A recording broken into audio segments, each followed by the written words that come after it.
Hello. I like this track. It sounds like somebody can't play the xylophone. How are we doing?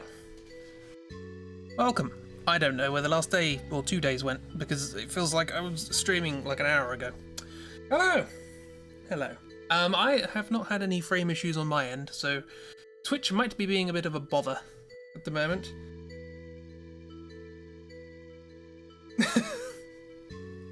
It wasn't you, miss. It's fine. You did much better than them. You should see me trying to play anything without going back and editing it. Non-linear door workflow is the saviour of me. I was never any good in a band. Always played wrong. How are we doing? Good indeed. You don't own a xylophone. That's yeah. Well, you can't play it wrong if you don't have one, do you? That's how it works. Yes. Welcome to the stream. It's another draw through. Oh yes, it is. Well, it's the same one, but it's another stream thereof. I keep going to the episode. I guess it's an episode, but like, God, if I try to pitch this to a TV station. Yeah. How are we all doing? Is the beginning of the week going well, apart from the snowstorms and the 2020? Jimmel Fan Jesse. Oh no. It's getting more and more corrupted as time goes by. This week on this anime. Snowstorms? No, it was I think Ragdoll said that there was like an ice storm or something, and their schools closed or something along those lines. So not here. Here's fine. It is quite cold. It's definitely in single digits, but not that low. So single digits Celsius, I should specify. Single digits Fahrenheit. It definitely would be snowing. And it'll probably make headline news. But anyway, enough of that. Let's actually do something. Welcome to the piece of paper wherein all the drawings occur. So last time, having failed to kidnap a president, we went out into the wider world of Timber, the town under occupation by the Galbadian forces, and we went to try and apprehend the president at the TV station before he made his big old announcement.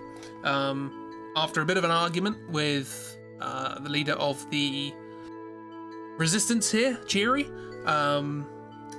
she ran off and the broadcast began, and he was basically talking about how he has a new ambassador, the sorceress. Unfortunately, his announcement was cut short by Kyle coming in and holding him hostage. Velma was also there. In an attempt to de-escalate the situation, Pikachu accidentally said that Kyle came from the Space Potato, and as a consequence, the president now knows that the Space Potato, or thinks, has reason to believe, or has an excuse to mention that the Space Potato tried to assassinate him, or something along those lines. The Sorceress TM, yes, here she is. She doesn't look anything like this, but it's fine. I drew squiggles on her face, but they look like freckles from a distance, so I'm going to draw her with freckles. In an attempt to... the flutes are back. In an attempt to, I don't know, be Kyle, he takes the president hostage into a different room, whereupon the sorceress appears from a portal, mind controls him, says, "Oh, you can stop being a scared little boy and come with me and become an adult." And he does, and he walks through the portal, all dazed and whatever. The president runs away to safety, and we can't stop any of this. After that happens, we think about what to do next. Pikachu's annoyed that he mentioned... Pikachu's annoyed that he's an idiot. But they're all idiots, so it's fine. Red flag, yes indeed. But we decide that we should do what's in our training, and our training says that in the event of not having any orders, which we do have orders, the city is still occupied. I don't know why Cheery suddenly thinks we can't do that anymore. But anyway, we have to head towards the nearest space school. This is going to get really confusing later on in the game that I keep referring to this as a space thing. So we came from the Space Potato, Balam Garden. We need to go to another garden, the nearest garden, and that garden is the Galbadian Garden, the Space Pancake, and that's where we're headed now. We managed to get out of the city with the help of Pinches, who gave us their last ticket out, because Velma is was unexpected. And so he's still there. We then fell asleep for a bit, and we met up with Jimmy Jim and Jen. Jimmy Jim and Jen. And their escapades as part of the Galbadian army. They found a weird thing in the middle of some woods because they got lost, because Jimmy can't read maps. They fought Spider-Man and some happy-looking weird friends. And basically they found that this mine was just a mine in a big old crystal thing. Look at it, it's big. Still think we should have left Velma behind and taken pictures with us. I wouldn't be upset with that. There was a big fight, and they threw themselves off a cliff because they saw a ship with the emblem of their army at the end of it. Basically, they're not in good shape. That's how the story ended. And then we all woke up and we said, well, we can't worry about that now because group hallucinations. I should point out that it was Velma that fell asleep this time and Pikachu stayed awake. And it was Simon and Jenny. It was there. Oh no, I haven't prepared any of this. It's fine, don't worry. I can't draw. Where are we? It was these ones. They fell asleep. They did not. No. Yes. Because consistency, absolutely. When you feel the need to insert yourself into everything. It would actually make more sense with the story later on if Pikachu did fall asleep, but then they wouldn't. I guess the idea is that Pikachu could then explain to Cheery what's happening because they're left on their own in the woods for a bit. It's a good thing none of the big monsters come along and try and attack them at this point, because I believe in these woods are cockatrices, which can turn you to stone. Also, hi Ragdoll, how you doing? Explain, yeah, they can say, oh yeah, we had a dream on a train and we were idiots and we went to a bar and there was a lady who played piano. She was nice, but I was an idiot, so. Yeah, exactly. Also, it's Pikachu that has to explain this, so it's not exactly going to be detail-full. Anyway, so now we head towards the space potato. No, space pancake, sorry, different thing. So let me draw a quick space pancake. My setup is all awkward. Nothing's comfortable. Oh no. Space pancake. Yeah, it's Jimmy's theme.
Also known as Galbadian Garden, and this is where we're going to get more orders.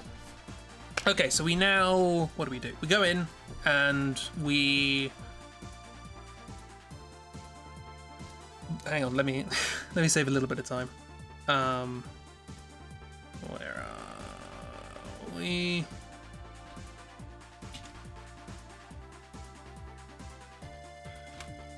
And then we all sit around for a bit, only we're not in a kid's bedroom hiding away from soldiers. This time we're in like a waiting room sort of thing.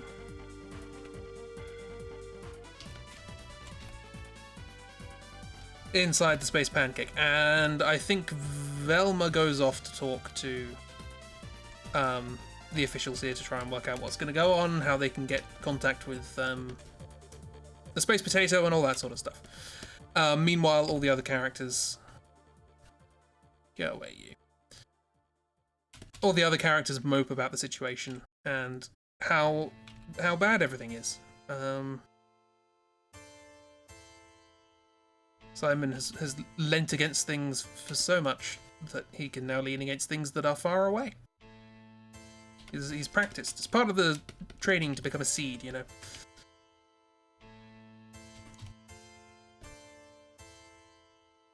Just a quick reminder, all of these characters are seed. Apart from Cheery, she's not. She's just along for the ride. I don't know why she left Timber.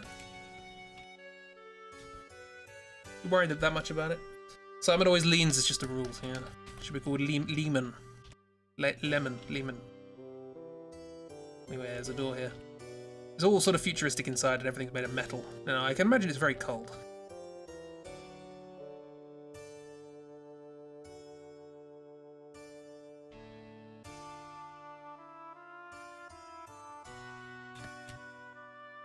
We do get some nice windows looking out on the foliage outside and all that.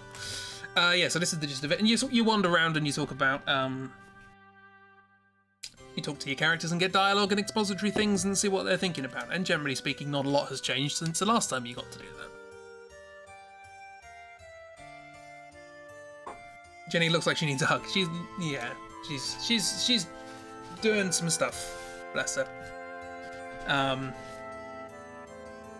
So yeah, you wait around for a bit. I think this is one of those instances where you just have to wait for a prompt, or you might have to talk to everyone or something. Can't remember the exact details. Anyway, eventually, after you've talked to people enough about the situation and... I think Cheery is talking about how she wants to go to... Did we name the president?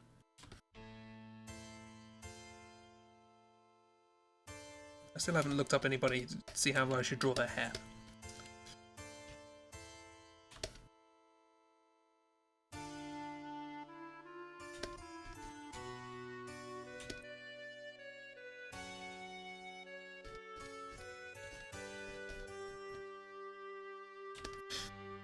President, more like President. Hi, Plamps, how you doing? It's a Plamp, yeah. You only named him President Jimson as a joke. I mean, I'm quite happy to call it Jimson because that means that Cheery now wants to go to Jimson City because she can talk to somebody there about something significant. She can talk to one of the Galbadian generals there because apparently she has contacts. And maybe discuss diplomatically the release of Timber. I don't know why she's doing this after attempting to kidnap a president, but you know, it's fine. Doesn't everyone want to go to Jimson City? Some people don't, and I find it disgusting. Hi, you're behind on the VODs and you're willing to fill in the gaps with reflexive headcanons. Okay, everyone's called Jim. Take me down to the Jimson City. Unfortunately, due to the nature of this plot, I don't think I can really fill you in.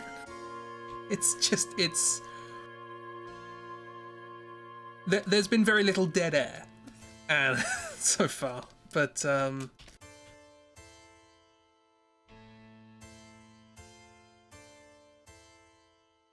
anyone else fill in Plamps? So Velma's a creep. That's something. This is Velma. And she pops her head in after having a little bit of a discussion with the people here. You will catch up, but just rather come in and say hi right now. You are welcome to come in whenever you so desire. And it's nice having you. You don't have to. You can do you can do what you want. Ah, dramatic music. So yeah, she pops her head in and says, "Okay, good news and bad news." The good news is that the president has said that they won't take any retaliatory measures against the space potato. This is why it's going to be difficult to have Plamps catch up. The president won't take retaliatory measures against the space potato, which is the military academy that all our characters come from.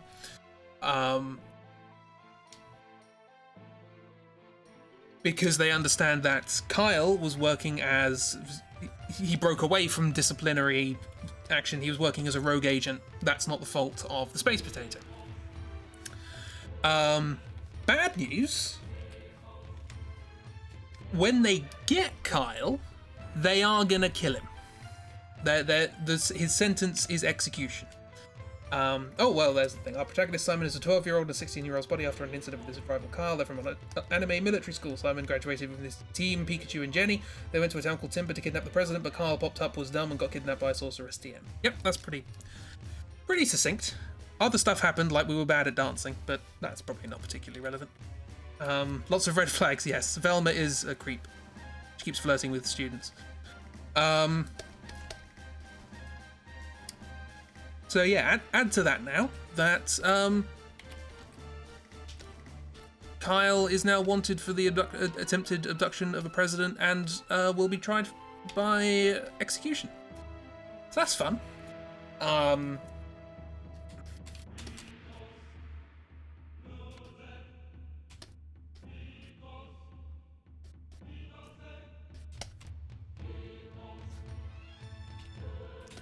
Anyway, it's at this point that everybody starts waxing lyrical about Kyle. Even Pikachu, who had a friendly rivalry with Kyle. By friendly, I mean just a rivalry. He didn't like Kyle. But he starts going, you know, I feel bad that he didn't deserve to die. He's just an idiot. And I can say that as an idiot. And Jenny says, well, I didn't really know him, and my entire interaction with his character was that I gave him a message. So that's cool.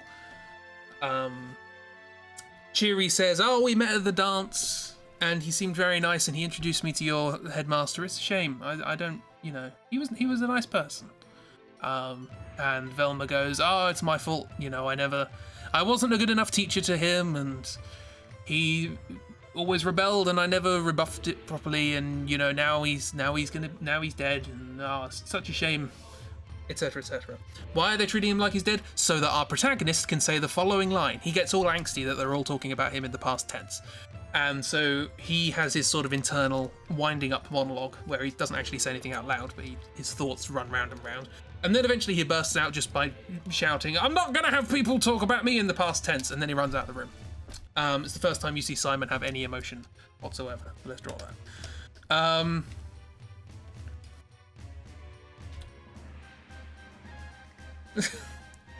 He has.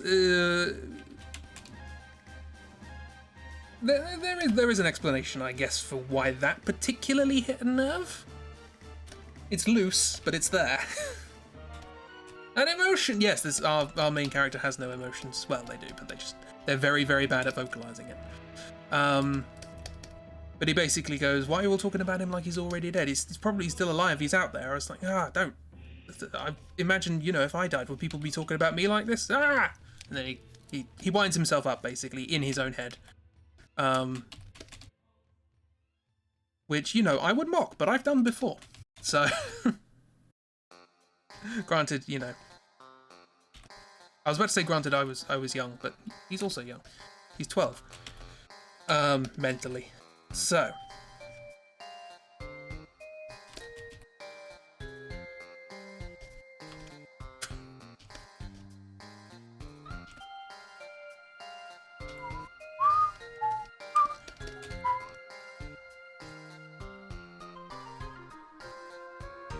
But yeah, the first thing he says is, I'm not having anyone talk about me in the past tense, and then he runs out of the room.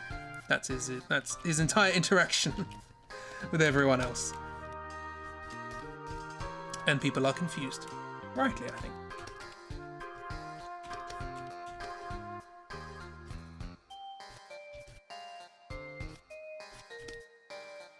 What about me? There is something I should probably have mentioned.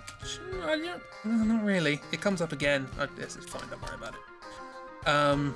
And his tiny little jacket waves around when he does it.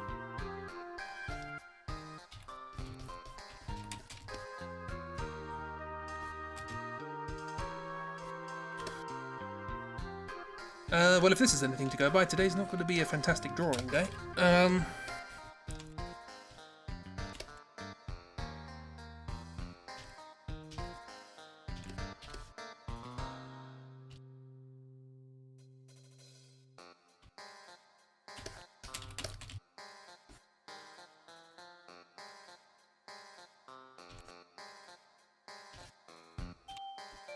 Ah!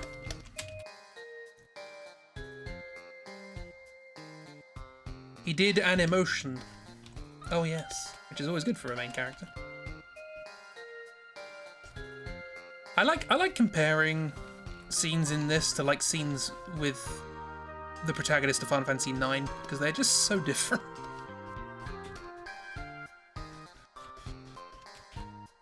Who has the sparkle eyes? This is Jenny. She is anime girl.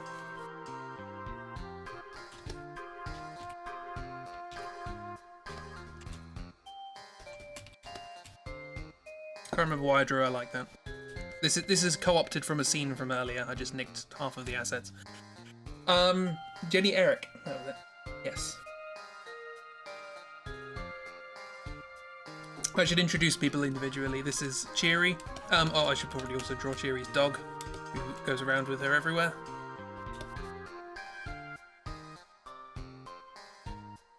This is Jive.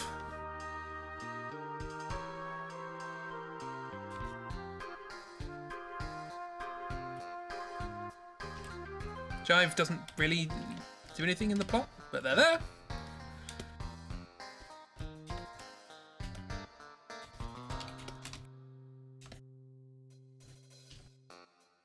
They occasionally get shot out of a cannon, but that's incidental.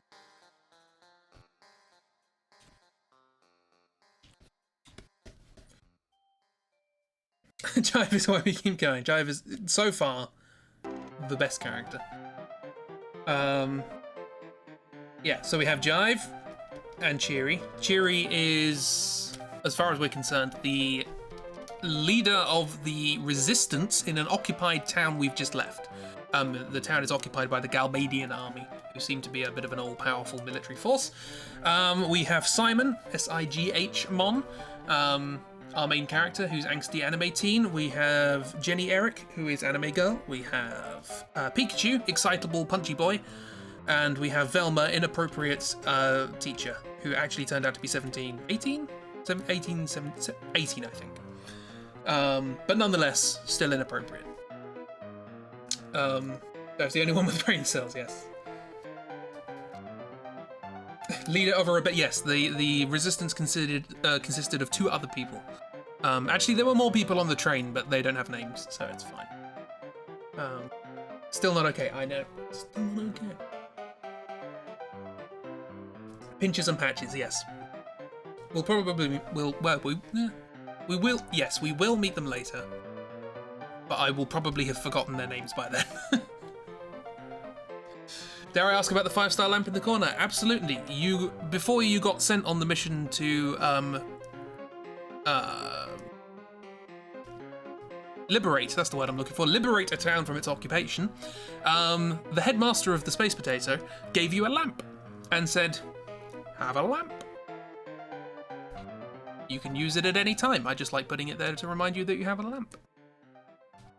Right, so Simon having stormed out of the room and making it all about him. Yes, Headmaster Fly, I should specify, because same name as Fly Jesse from the Final Fantasy VII Drawthrough. That is, we have so far had 3 recurring names. Headmaster Fly, Wide Jesse, and Grumpy Jesse. They've all made an appearance. So yeah. While he's storming out, I don't know where he thinks he's going. Remember, he's graduated as an official, professional mercenary at this point. This stroppy lad.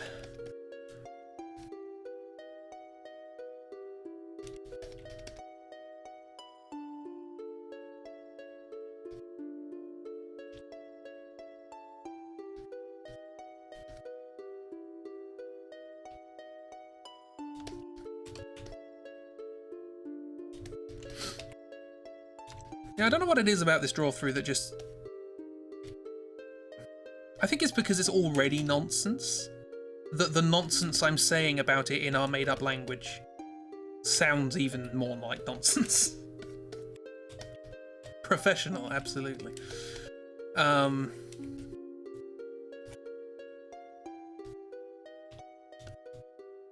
To be fair,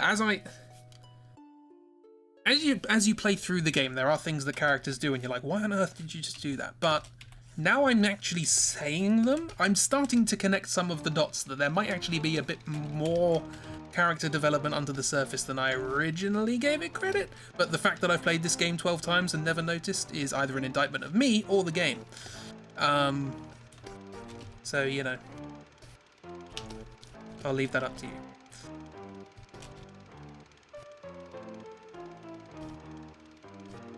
Arms aren't that long, it's fine. I'm not the most emotionally receptive person in the world, put it that way.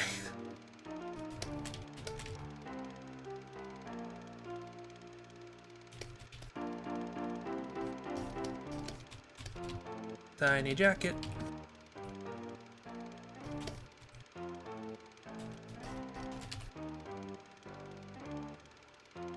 Is that development on purpose or not? Who knows? Enough typewriters, enough monkeys.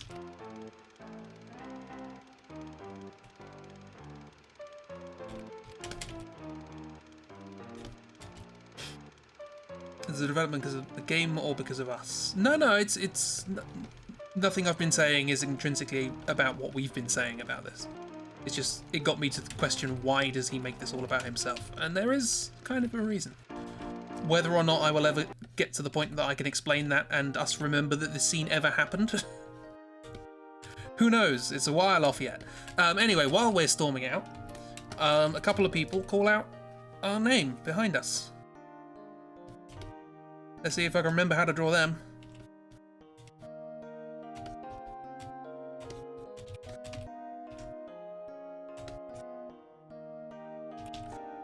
It was Velma, you swear to God, no. Does Velma do much more in the game? Not really. there's a bit of character development for her later, but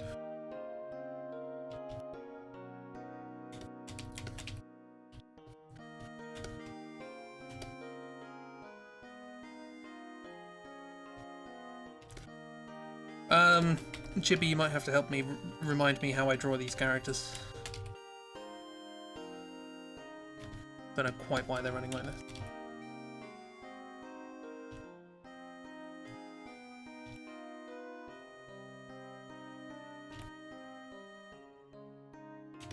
It's the non-binarity, yes it is.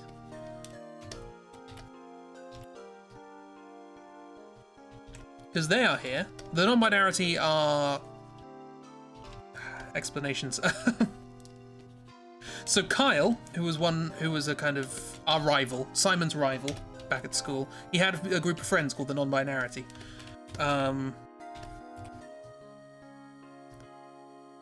And we've just found out that Kyle, after breaking out of the disciplinary room, the detention room, he attempted to kidnap a president because reasons. We failed to do that, by the way, so it's not like that's unusual. I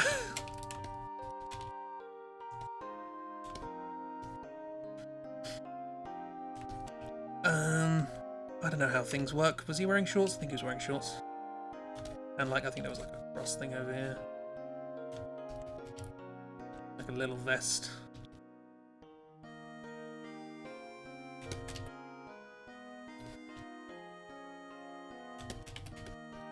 Tiny open vest, yes. I found out recently that these characters are actually... Did we ever give these names? Not sure we did. Hello, sorry, you're winning a fire badge in Pokemon. Ooh, exciting.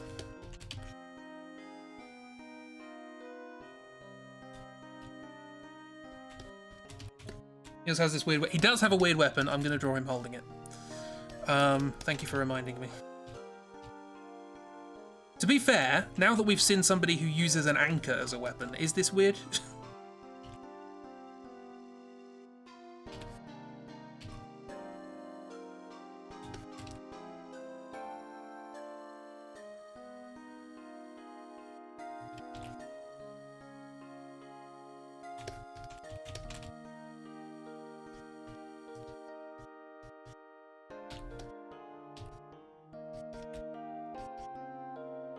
This piece of music always sounds very Final Fantasy IX. Nice though. They don't have names yet. Yeah? Is that the poor gladiator? Yes, exactly. It is pretty much identical to the gladiator things. Gladiator, are you ready? Anyway, so they pop along because they're here to find out where Kyle went. Obviously, they're a posse, or the non-binarity, as they say. I think I drew him wearing flip-flops.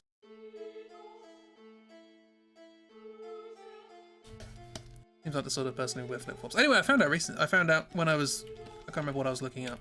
Oh yeah, I wanted to see how the other member of the non-binarity actually looked because I did such a bad job of drawing them. Turns out they're named after gods, which is... It's pretty standard for things in Final Fantasy to be named after gods, but very rarely characters, I find. I'm gonna start a posse called the non-binarity over here. Go ahead. I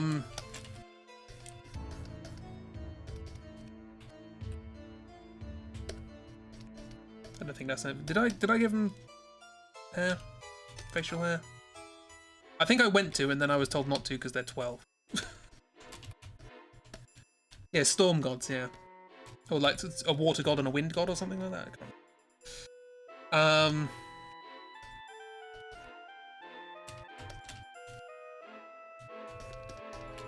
Also, hello Scale, how are you doing? Long time no see. To be fair, he is pretty big.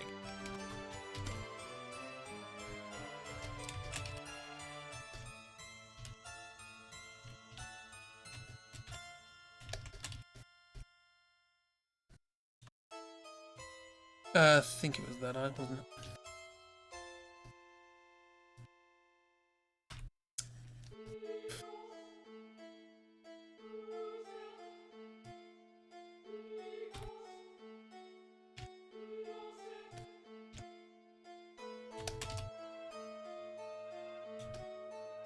They're running up and going, sir, I think you dropped this. You dropped your massive Q-tip.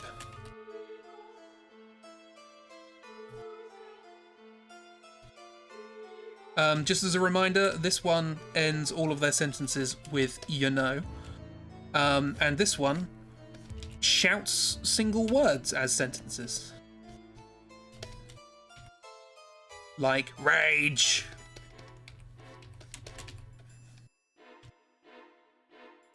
I can't remember how I drew these characters. I think this one had a sort of...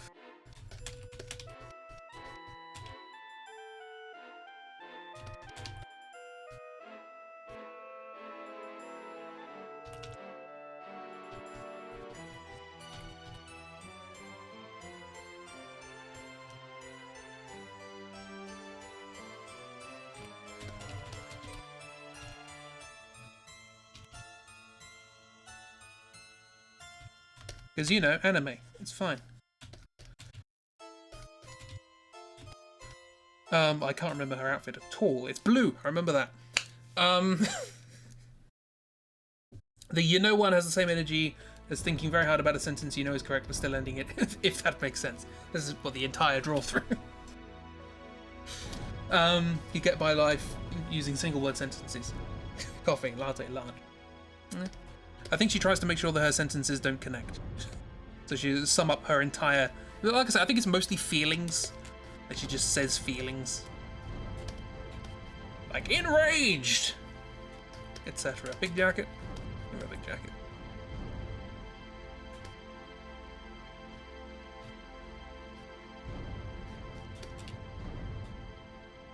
Or they, sorry, it's non-binarity, my apologies. Coffee! Tired. I'm gonna give a coat that goes like that. Don't think she wears that, but it's, you know, characters are allowed to change outfits in things. That's fine. And I imagine she wears like big old boots. I think any of this is right, but don't worry about it.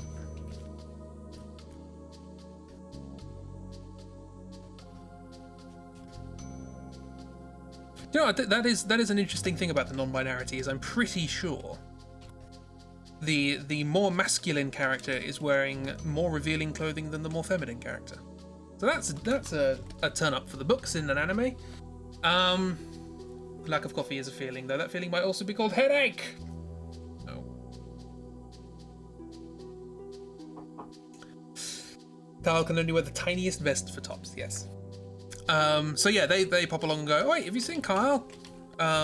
He ran away and he said something about Galbadia, so we came here. And we said, oh, Kyle, well, he attempted to kidnap the president. And they say, yeah, that sounds about right. Yeah, Kyle, yeah. And we say, and he's going to be executed as a consequence. To which the smaller one responds, lies, shouting and gesturing with their arms. And the big one goes, that doesn't sound right, you know. I'm sure he's gonna be fine. You know, Kyle, he can look after himself, you know. He'll be fine, you know. You know? Know what I'm saying? You know. And then they wander off, trying to find Kyle. Because that's all they live for. Bless them. But just so you know, Kyle still has friends looking out for him. That's nice. Even if everybody else seems to have given him up for dead. You're drinking Diet Coke to combat the caffeine headache right now, too late for proper coffee. See, I get my caffeine headache from Diet Coke, or from the lack thereof, the day after I stopped drinking it. So if I was on coffee, I don't know. I don't know what would happen. So yeah, they pop up. Just thought I'd have an excuse to draw them, because they're here. And we go to leave. As we go to leave, there is an announcement saying, would all of the seed from the space potato... I've just realised there's seeds and potatoes. We're called Seed, by the way. Seed are the elite mercenaries of the gardens. And we graduated as a Seed earlier on, so that's cool. After our exam, which consisted of an invasion. And our coursework, which consisted on enslaving a demon. We have demons, by the way. What are their names? Snurd, Elsa, Simbashanks, and...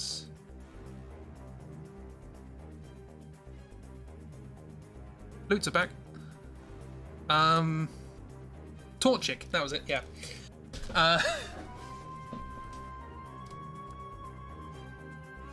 Simon looks real chipper, does it?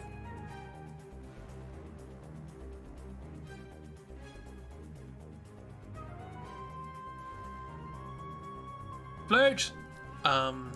Also, if you weren't here earlier, and I haven't really done much in the way of this, but I keep getting copyright strikes for the Final Fantasy VIII soundtrack in the background, so I'm slowly but surely writing my own music to replace it. So this was one I did on stream. You're being sarcastic. See, it's like a 75% hit rate that I understand what you're saying. My brain and Twitch chat, they do not connect. Right. So that happens. Anyway, so we get an announcement saying, would all of the seed from the space potato please gather at the front gate of the space pancake, because you have orders. So that's cool.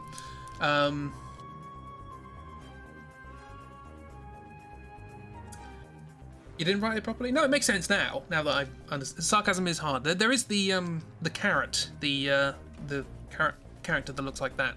Apparently, if you use those as if you were using speech marks, they are called the sarcastrophe, and you can use it to indicate sarcasm. But that requires that the person knows that that's what they are, and no one really knows that that's what they are. So, anywho,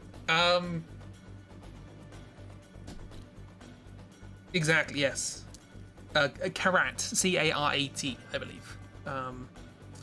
Should have written Simon looks really chipper in this. Yeah, so an emphasis on a word that also works, you know. Not carrot. No, there's only a potato, pancakes, and cheese. We've ascertained this. No carrots. Actually, I've just realised that there is something in this game that could be called the space carrot. This game. We're not. No, not yet. Right. So we kind of breakfast. I don't know. Oh dear. I mentioned this last time, but just for the sake of Clamp's understanding, I don't think there's a single stream of this draw through where you're gonna think it doesn't get weirder, if that makes sense. You might think at some point, okay, I've got the grasp of this story. No, it will always get weirder. So we all line up at the start opening. What's the word I'm looking for? Entrance. That's the one. And we line up because we're soldiers, with the exception of Cheery. She's just sort of along for the ride. In fact, she says as much. She says, "Look, if you just, no one here knows who I am. Just pretend I'm a soldier, just for now, just so to avoid complications." Space parsnip. It's the colours the thing that made me think of a carrot, so it's probably not a parsnip. Yeah, so all of our team, we all line up.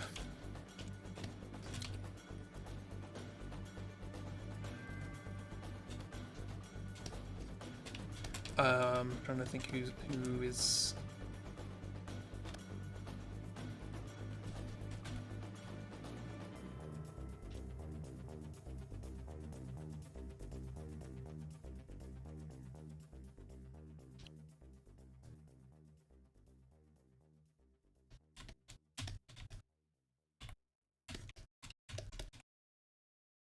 Everyone has a similar nose in this. Oh, also, I apparently can't draw any of the female characters in this game. I don't know why.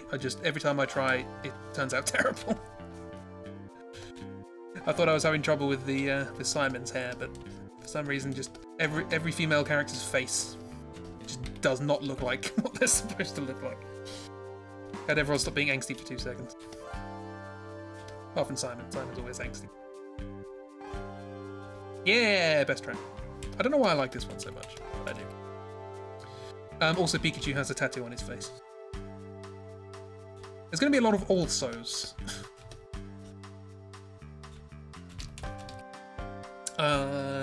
Let's do some stuff. Just the things.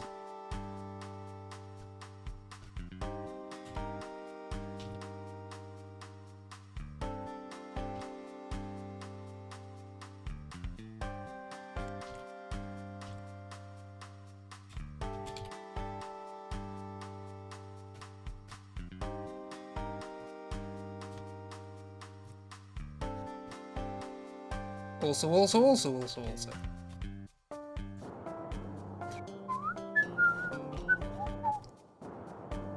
That's wrong.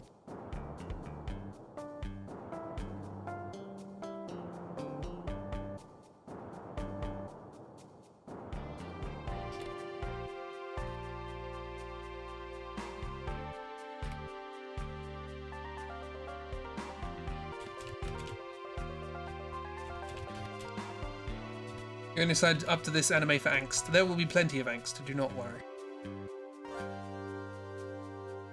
We are nowhere near our angst limit.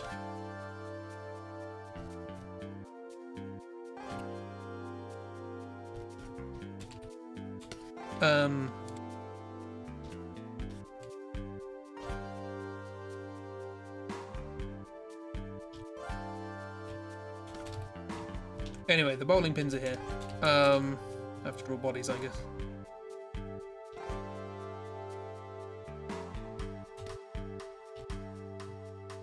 Definitely planned this out well, didn't I? Look at that.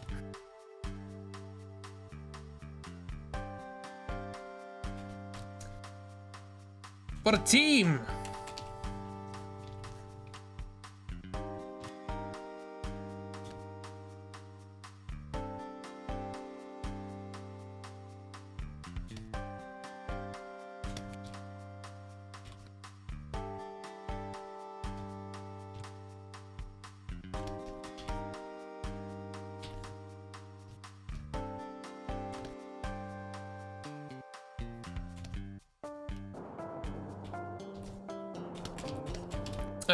You're lucky if I don't make demands during these streams, yeah.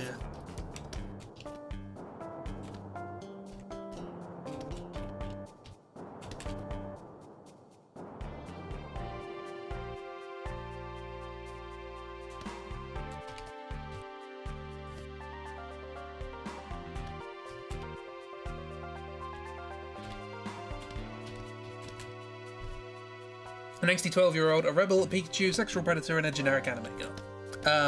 Well, get ready to add one to that lineup. All dramatic explosions and explosions in the background. That's not happening.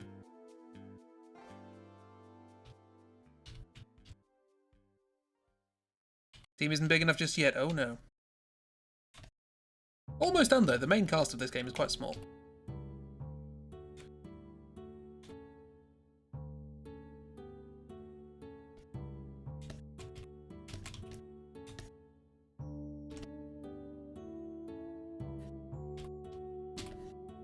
I don't think I've given quite enough, like, screen time to Pikachu.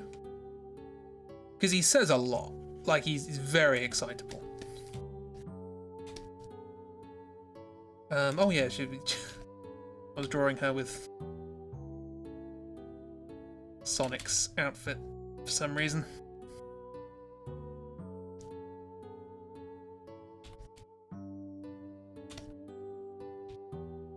Only it's a dress.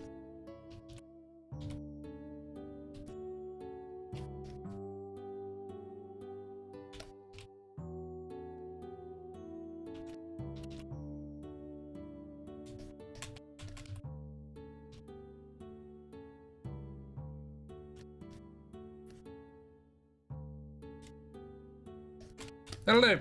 Close enough. She's cosplaying, don't judge her life choices. I mean, she was dressed like that when trying to kidnap a president. Just want to point that out. Where's the dog? Good question.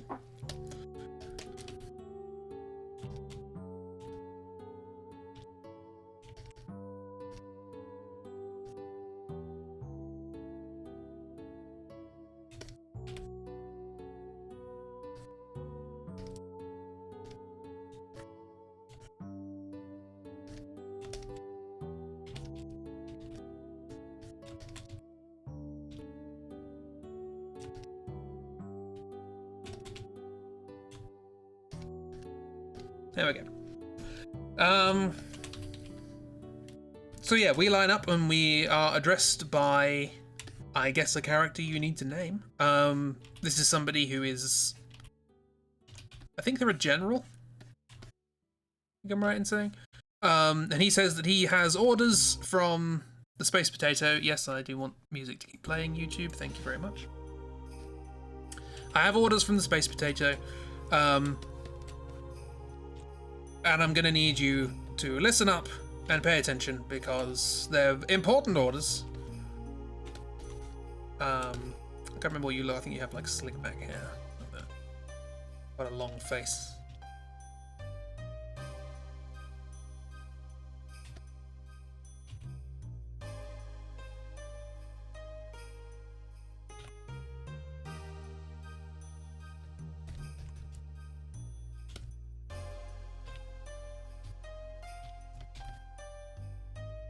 It doesn't matter too much. I'm pretty sure this is the second to last time we're going to see this character. But it's nice to give them a name because they are giving us orders that will see us through for a decent chunk of the game. So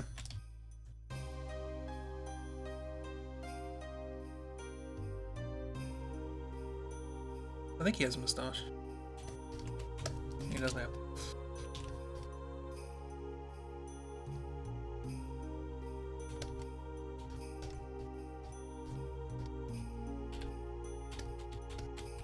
It's Kyle's dad. I don't think so. I'm trying to remember his actual name. And it doesn't matter, but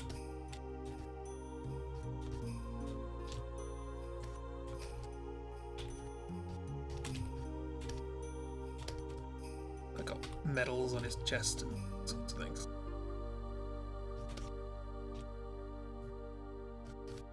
Anyway, he gives us our orders, and he says that we are to travel to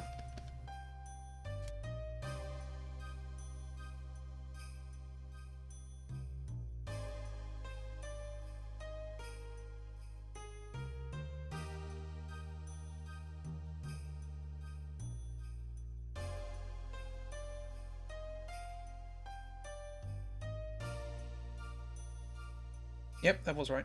Sorry, I was just scrolling through chat. You must travel to Jimson City. I just had to verify that it was Jimson and I wasn't making that up. Mr. Kyle, please. Mr. Kyle's my father. Call me Kyle. So yes, you must travel to Jimson City, where the president will be giving an address, an inaugural address for his new ambassador, the sorceress.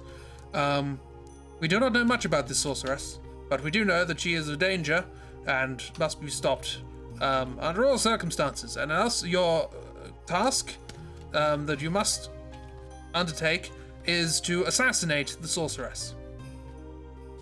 To that end, this mission has a careful plan, which you will discover when you get there. I've just realised how weird it is that we don't really know anything about the sorceress at this point, and we're already being told that we need to kill her. The sorceress, TM. All she's done is abduct one Kyle. Maybe that's why this guy's so annoyed. It's his son.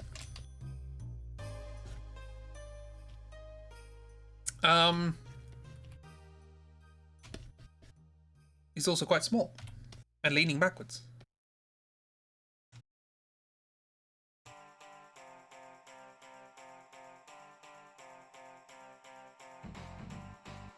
Now he's quite big. That'll do. Yes, so we need to get there, and the plan is very specific. The assassination has already been planned. You will go there and you will meet General insert name that we will meet at some point, and you can name then, that's fine. And he will instruct you on how to undertake this plan. However, you will need some specialist know-how and equipment, because the assassination will be from a distance, and as a consequence you need somebody who is capable of taking things out from a distance. And so we are going to loan you the use of a seed from this space pancake.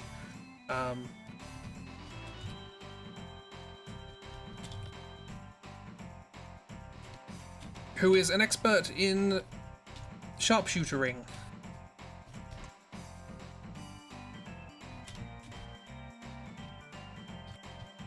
Who I'm now going to draw in very low detail.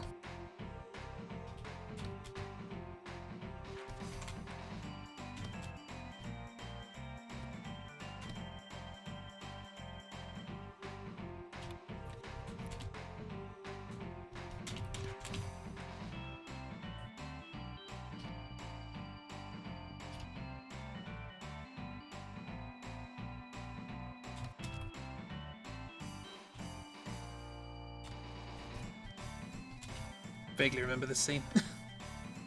But holds up his finger, a butterfly lands on it, and then he goes pew like that. Okay, now can anybody remind me how to draw a cowboy? One of the weirdest things, actually, knowing how this character eventually sort of turned out, is seeing early concept art of this character. If you are familiar with this game, I do recommend looking up the concept art, because it just looks nothing like this. The cowboy theme definitely came later. It's probably wearing, like...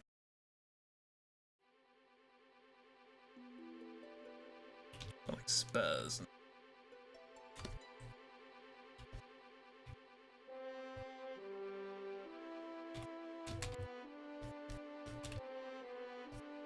Oh no, he's actually...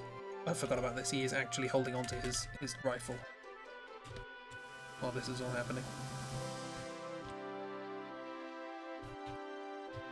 Quick reminder, one of our party uses a whip as a weapon, while rifles exist. Then again, she is kinky, so that's not for us to judge. I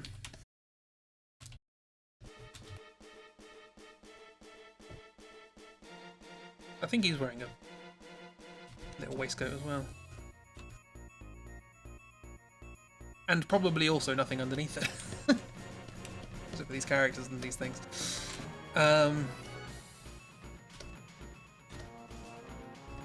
Same thing as Jimmy using a Tommy gun and Jimmy using an anchor. Yep. Oh yeah, another important plot point, perhaps. That's a lot of P's in a sentence. Our characters keep falling unconscious and having dreams about Jim, Jimmy, and Jen. There's not a lot else you need to know, but that's a sentence that happens.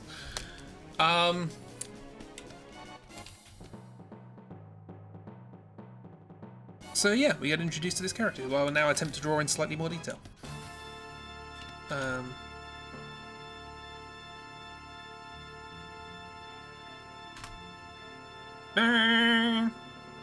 Someone fell on the keyboard and died.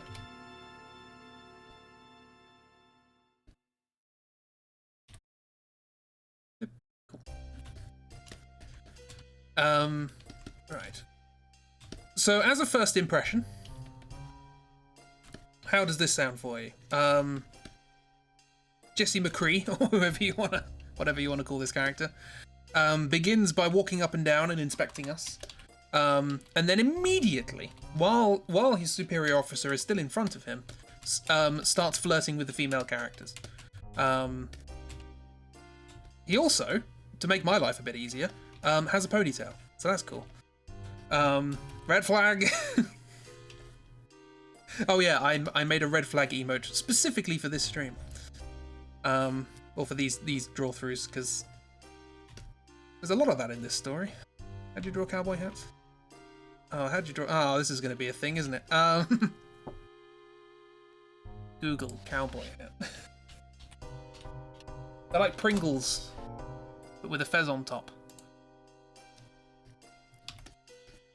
This is the worst angle for this. Okay, hang on. Let's start with a perfectly circular one, and then it's going to go down at the front, so it's around here, and then up at the side like that. So it should.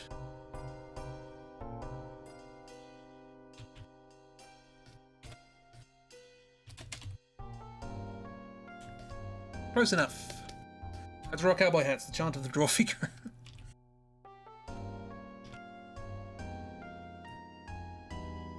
So yeah, he's basically his two personality traits that you discover upon first meeting this character are I'm amazing with gun and the ladies love me. That's and you're not entirely sure either of those are correct.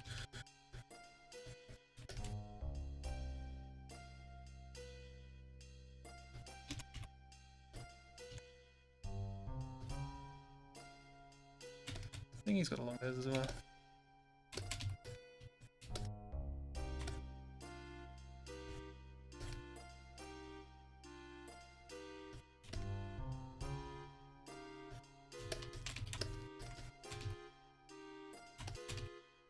The worst cowboy hat ever drawn.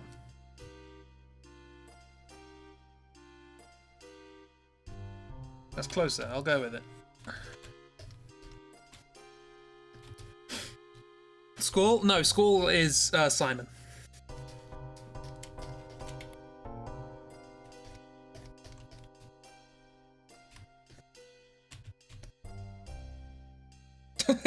Great. Ponytails are back, yeah. Although I'd rather have, you know, cool characters have a ponytail, but what are you gonna do? It's an anime.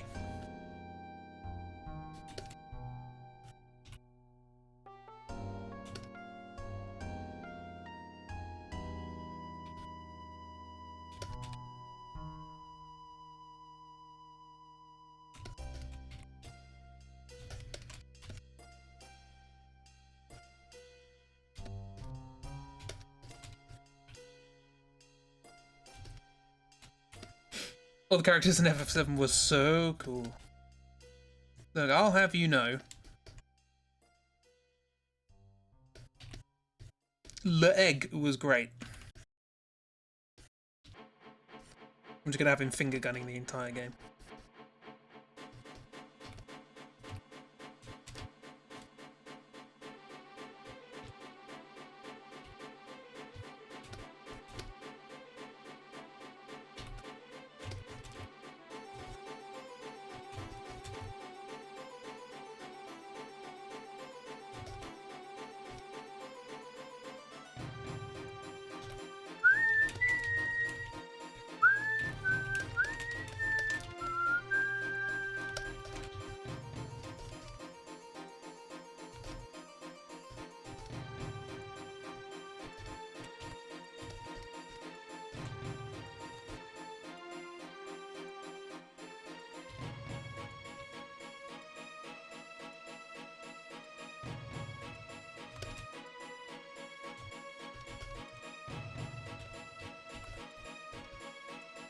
So yeah, feel free to give this character a name.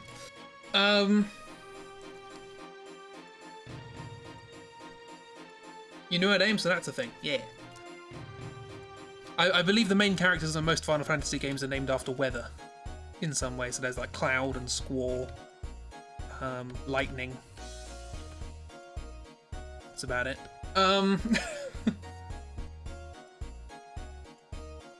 Your netcut owl glad you're back in time to see the yeehaw. Here he is. Be in him.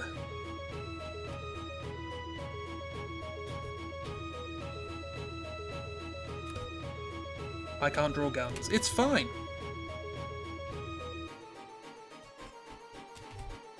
Only 60% of the characters in this game are sexual predators. Yeah, I've just realised that this is the first impression. There's going to be a second and third impression, and they're not going to be really dissuading you of anything. Drizzle, muggy, hail. Well, there is rain, isn't there?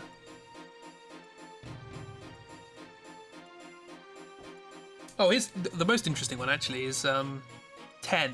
In 10, the main character is called... It's spelt like this. And I always pronounced it Tidus. And the reason I pronounced it Tidus was because I knew there was the weather theme, or the sort of element theme, as it were. And the game is all about water. There's water everywhere. So I was like, tides, water, it makes sense. Turns out it's Tidus, and it actually means sun. I can't remember in what language it does, because there's another character called Yuna, and that's the moon. Anyway. Tidis, yeah. That's the only character you can rename in that game, because there's voice acting. But anyway. And no one says his name.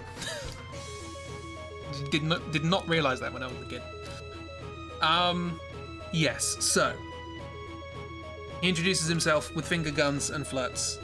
And Mustachio McOldKyle says, right, okay, you must now go on your way and make your way to Jimson City, where you will meet General What's-His-Name, and life will be good. By which I mean you need to start your mission.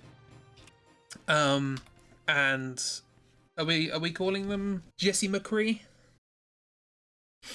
Tiddles.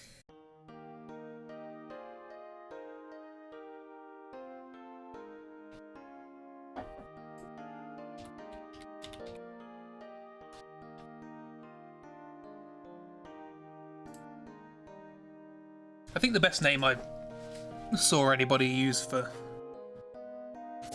Tidus in that game was, I think it was the two best friends play. They did a play for a Final Fantasy X, and they decided to name the character Meg Ryan, which fits perfectly. You don't know that's what you forced upon the group, but anyone's welcome to come up with a better idea. We haven't had many Jessies, it must be said. We've obviously Wide Jessie and Grumpy Jessie. That's a follow-on from the last game.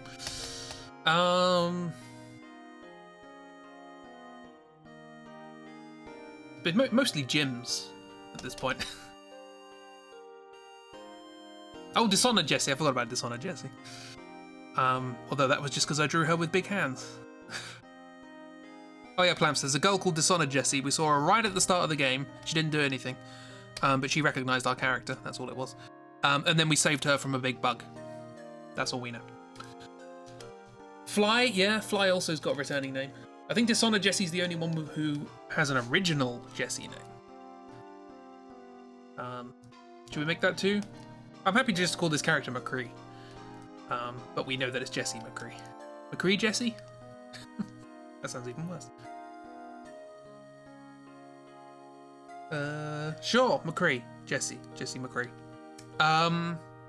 So yeah, he joins the team and he says, right, okay, well, there's far too many of us to go all together, because in this game, your party consists of 3. And so how about we split up into groups?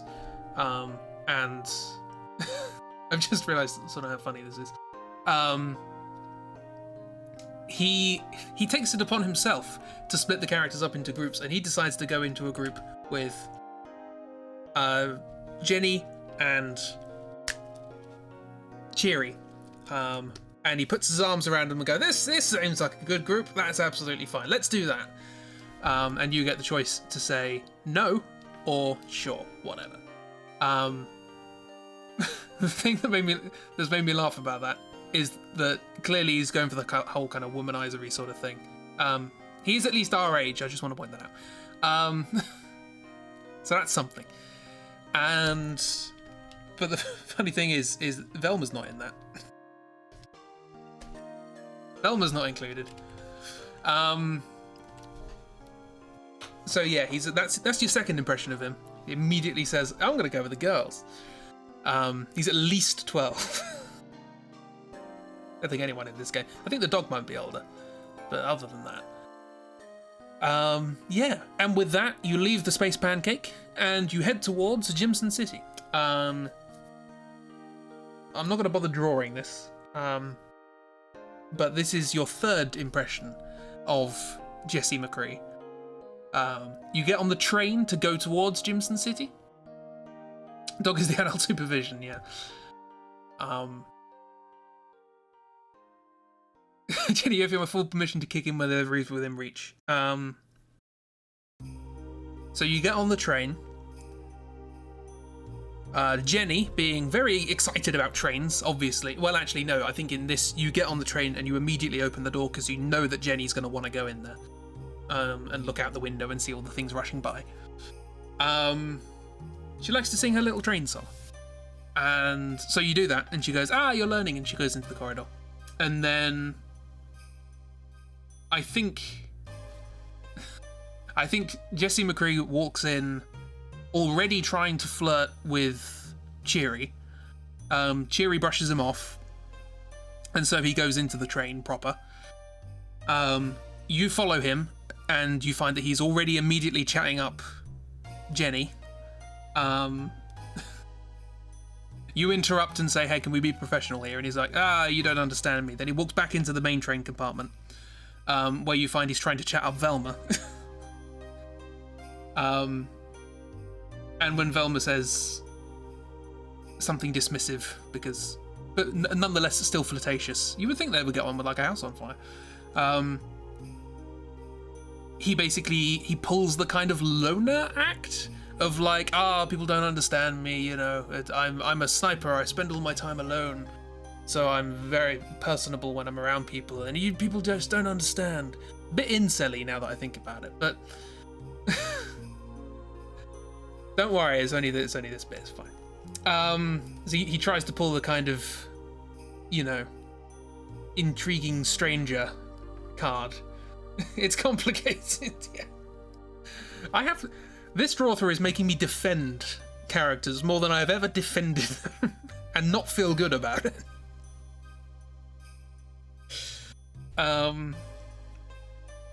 So that's your third impression. You now have 3 impressions of this character. I guess the only way is up? Maybe? Quick question. Throw him out of the train, that's not a question. Can we put him in a bin? No. He is necessary for the assassination attempts that you're about to do.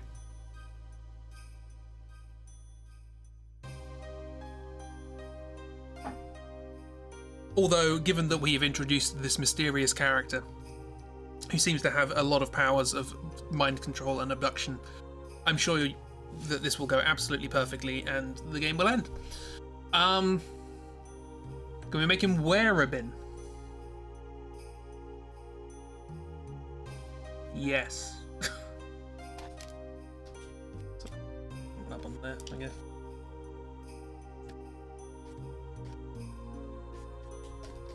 Like that? Or instead of the hat? Someone forces it on his head. You can't get it off. Yeah, so you head your way towards Jimson City, which, I'll leave it there, why not?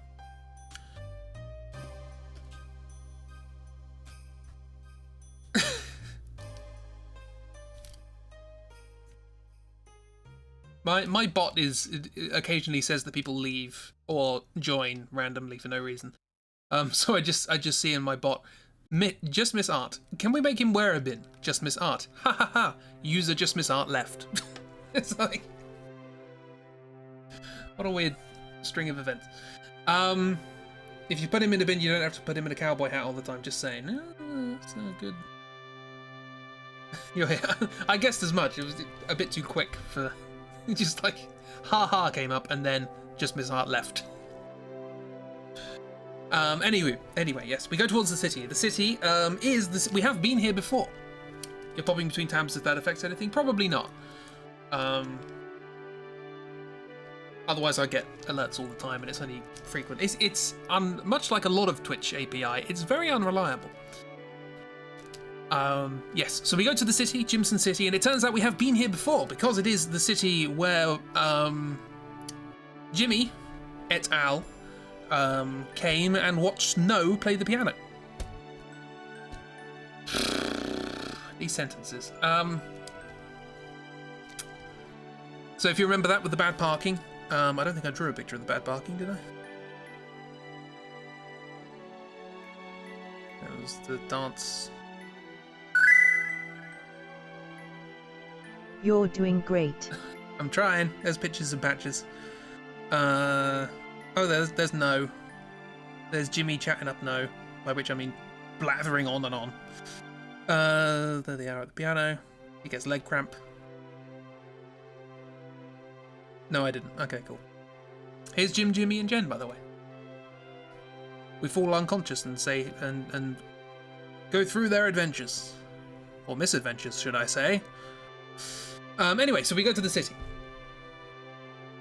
Jimmy came to Jimson City to watch No play the piano is a great sentence. It's something. It's a thing I have been forced to say. So, we get there and we go towards the mansion of the general that we are here to meet. Sounds like a bizarre song lyric. Yeah, it's sort of like Primus or something. Jimmy came to Jimson City to watch Noel play the piano.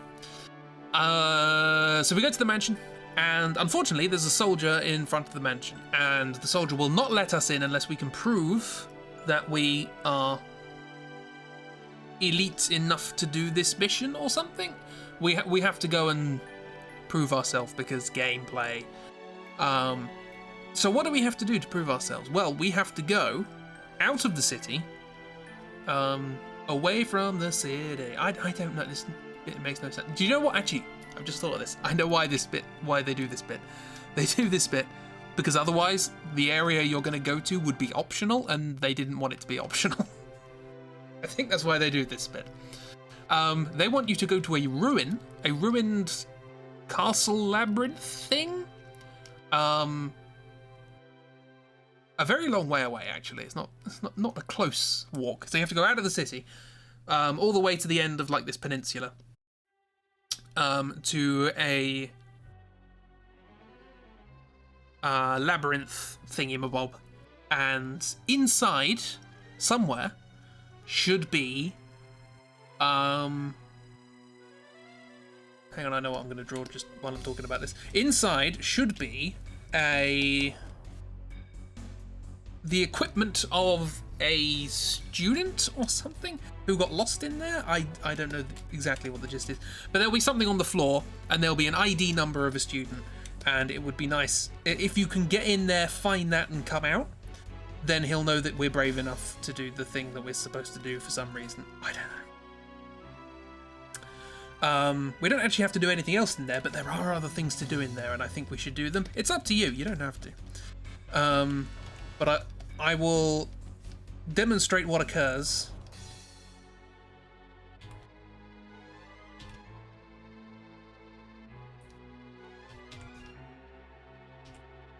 when you go near the labyrinth. I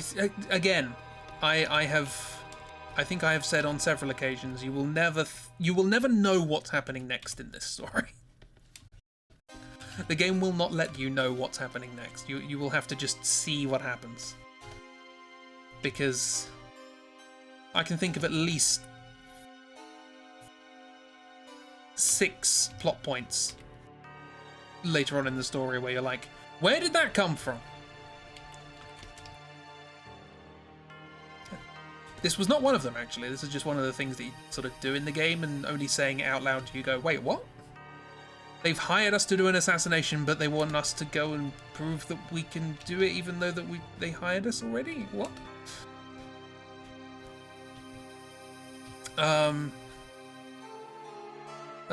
You being here is not particularly important. I just needed somebody to react to what's going to happen. So you're just going to stand here completely motionless.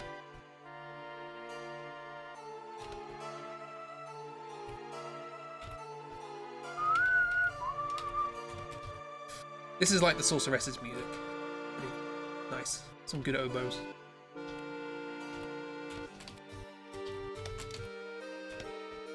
Simon has expressed his one expression and he can't do any more. I think he will do that expression again at some point, but that might be it.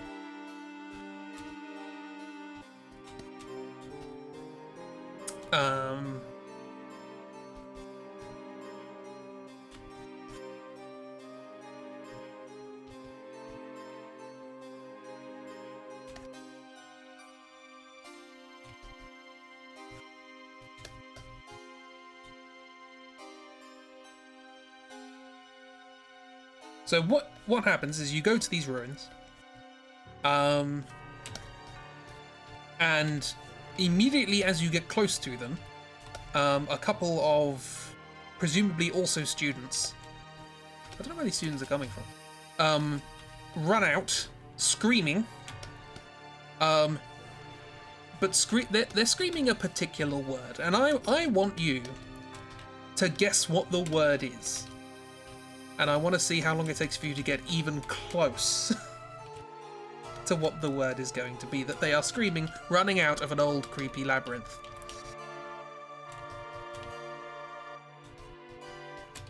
Cheese, coffee, no.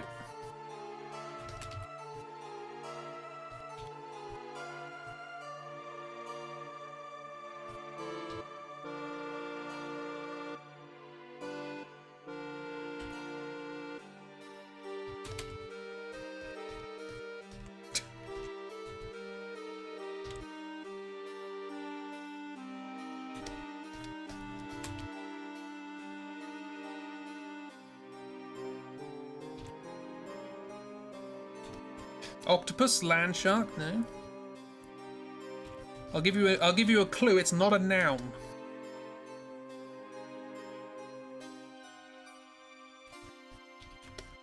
There's an expression you're going to assume it isn't anything logical like help or no, of course not. Is it my neck has dislocated? Because that's not it.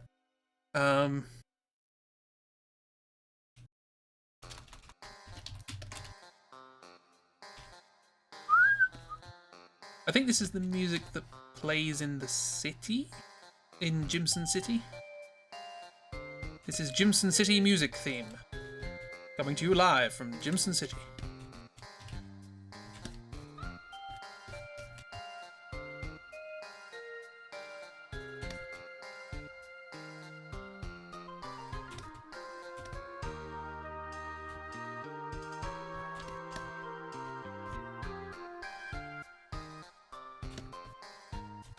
Bandy legs. There's two of them. Is it a verb? Yes.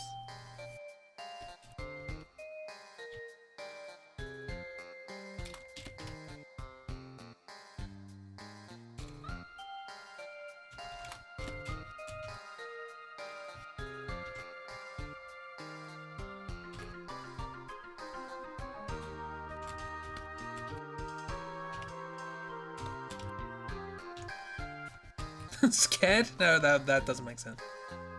Because it makes too much sense. Run seems pretty logical. That would, again, make perfect sense, and as a consequence, no. That is not what is said. This is how shoes work, right? I could take this time to actually make this drawing make sense, or I could just not bother. This is what annoys me about Twitch, is Twitch changed the categories recently, so there's no longer a category on Twitch for creative. So the closest thing I have is art.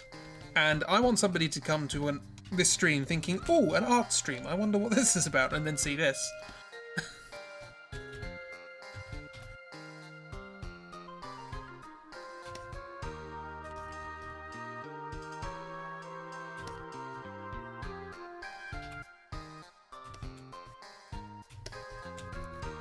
Hashtag art. Attack. The jelly limbs work for this. It's fine, don't worry about it. So yeah, there are 2 of them. So.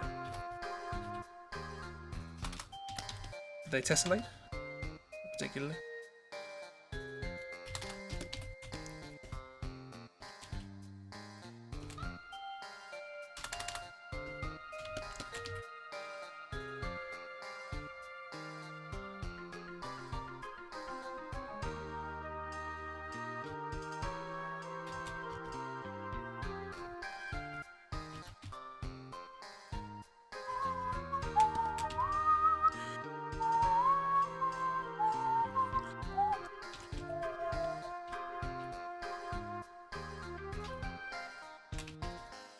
There you go, they're different. Okay. Hangman time.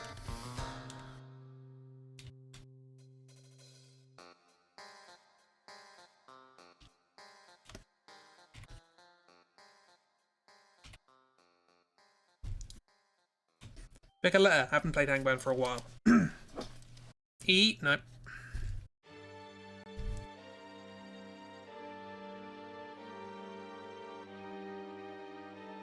S? Nope. A?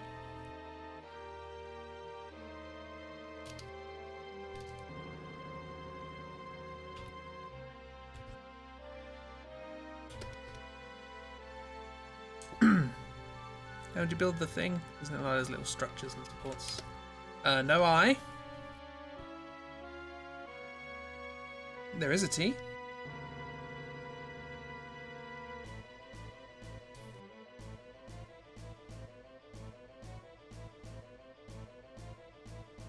No R.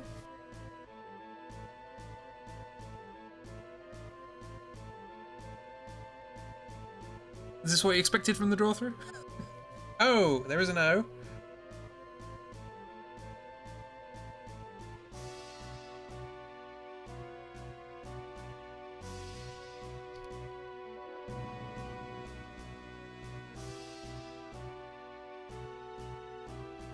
I was either going to draw an O there or an O here. Oat, there's 2 more letters. And no, it's not Dr. Oat. Hello, my name's Dr. Oat. And I'm here to give you carbohydrates. No B. It's not goat.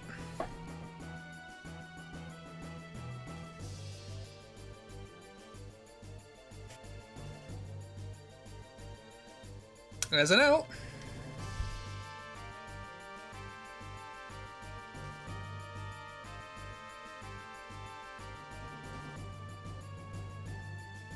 Hey, float. That's what they're screaming as they run out of the labyrinth. They are screaming float. And you only had to hang a lollipop to work that out. Well done, you. So. I am tempted, because it is entirely possible over the course of this draw through. I am... Sigh. That's an appropriate reaction. I am tempted to never explain this. Because I don't have to. Not part of the plot. I just realised how absurd it is that you get here and 2 people run out screaming the word float. Anyway, so you literally walk into the entrance of this place, and the thing you're looking for is on the ground.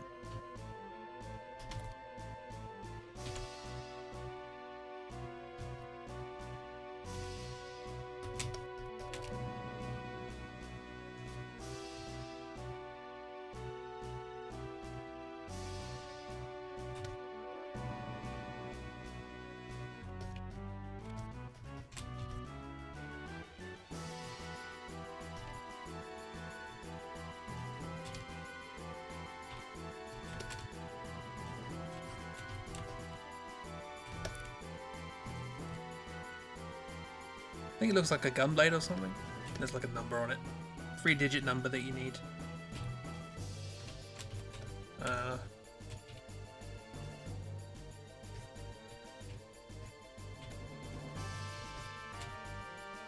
I cannot think of a funny 3-digit number. Or expressive Simon is. Yeah, I'll just copy and paste him for the rest of them to draw through. 001.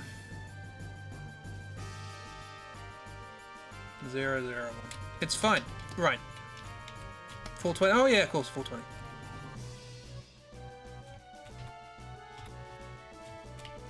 So yeah, that's there, literally in the entrance.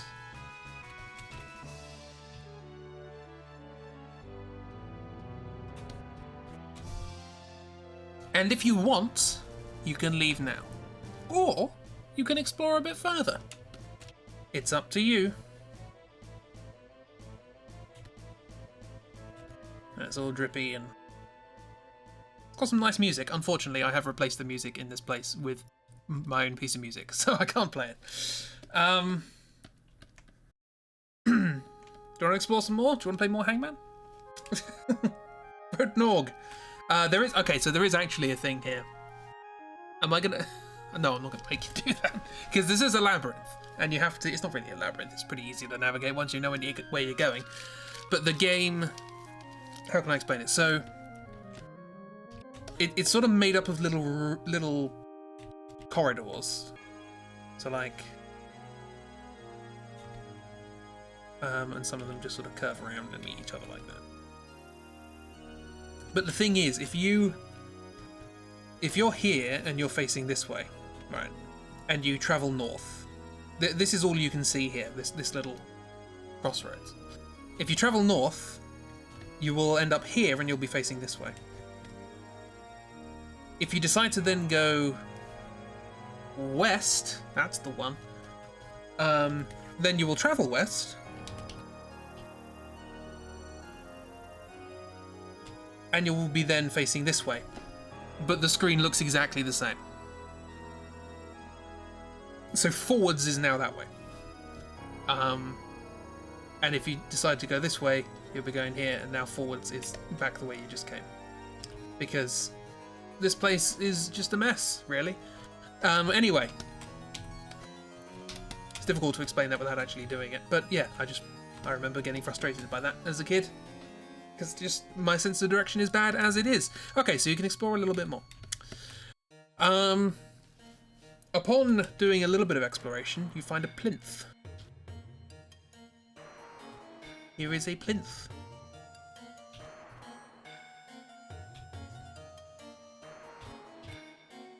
Not really a plinth, it's sort of just a platform for a statue.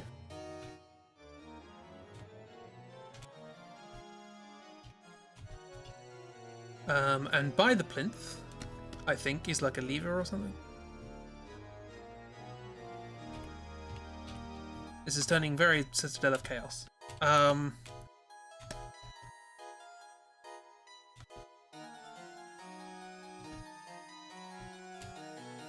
least you can't go diagonally.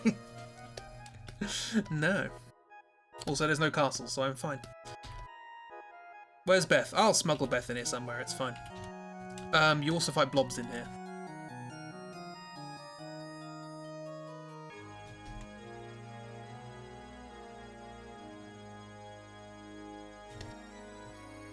They're goopy like that. Anyway. Also big armadillos. They're cool. I think they're called armadodos. So. How am I going to draw this?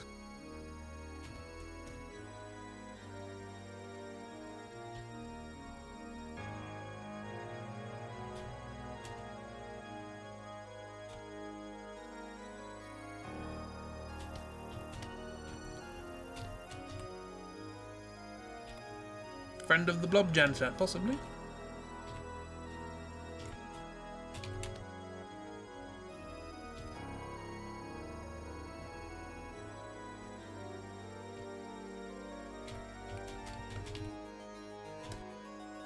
Now, slightly more easier question than the old float one.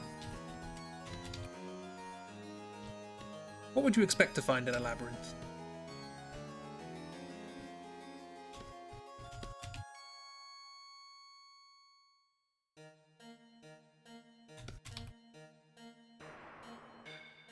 A Minotaur! Got it in one. Okay, so, on the plinth, you find...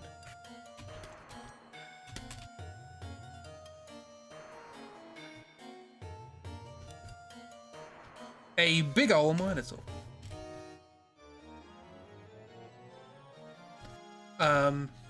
Who, if you try and go too close, shouts at you. I think they shout in all caps. So, they must be a friend of the non-binarity. But they say more than one word, so it's fine. Tori's cousin.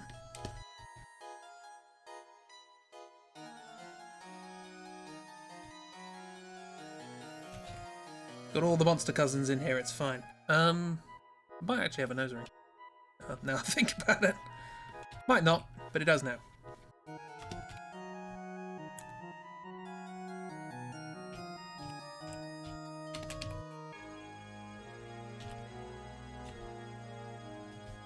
I think the horn's actually a more sort of pointy forwardy, sort of.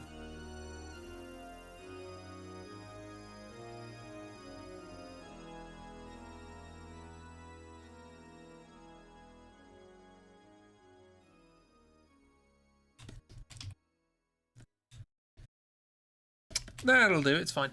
It's also a big old muscly Minotaur. Random teams wandered into your house, you get a shout too, yeah?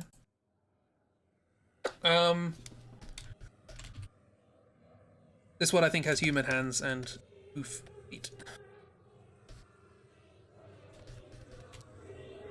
And it's wearing a belt for some reason, not sure why. And also carries a mace.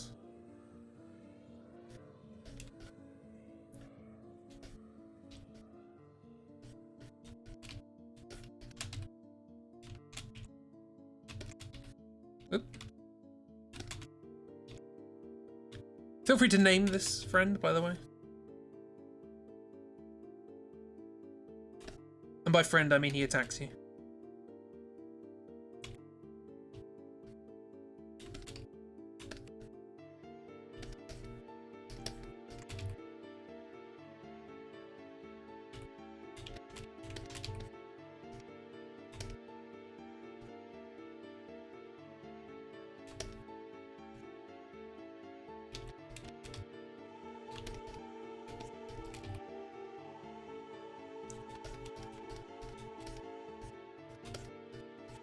He shouts at you, "How dare you invade Labyrinth?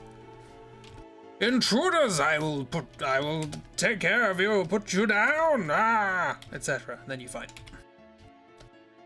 He's got good magic. He doesn't use it, but he's got it. Remember, you can suck things out of enemies in this game.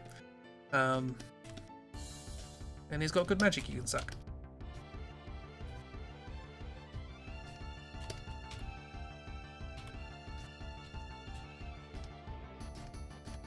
I think the horns are better than that. Does he have hair? I don't know.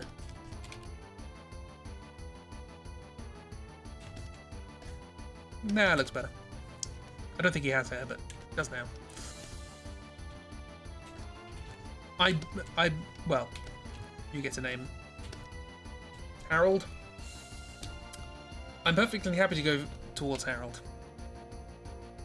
Break out the magic straw.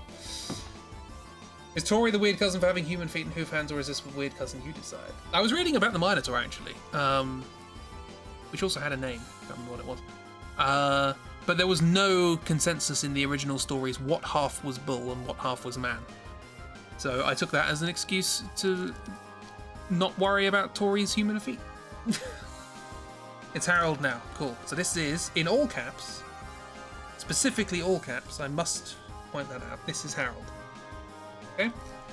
And you have a big old fight with him, and he swings his mace and hits all of you, and it's all very tough and big and whatever. Eventually you win, though, because you are anime teens. He's got like a big belt, if I remember correctly.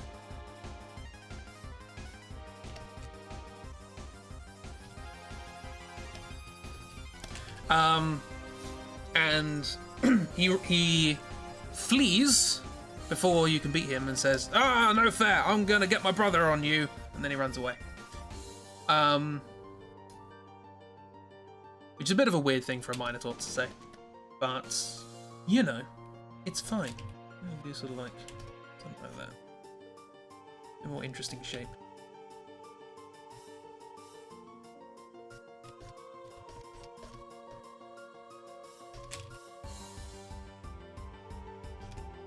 The interesting thing about this boss is I think I haven't made them look dumb enough. Which is unusual for me. Have I just discovered where I got the idea for Tori from? Oh well, you know.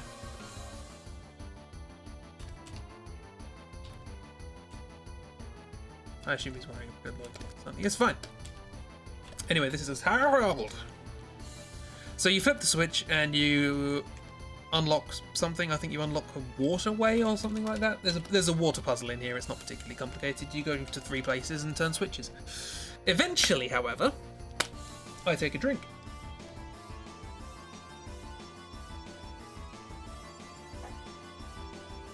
Eventually, you make your way to the middle of the labyrinth, wherein you discover that the Minotaur has indeed managed to find their big brother. Like Harold High Heels. Who feels? He's like, I'm gonna get my big brother on you, and he's gonna stop you because you're nasty people.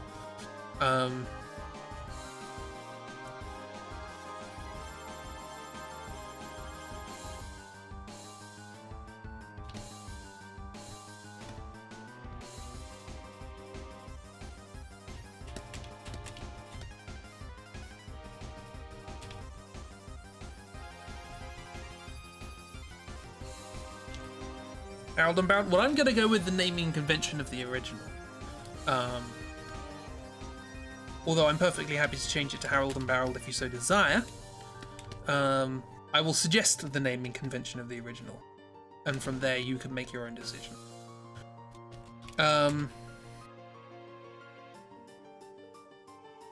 So yeah, Harold, all caps, goes to his brother and goes, "Oh, they were the ones who beat me up. Show him a lesson. Show him a lesson."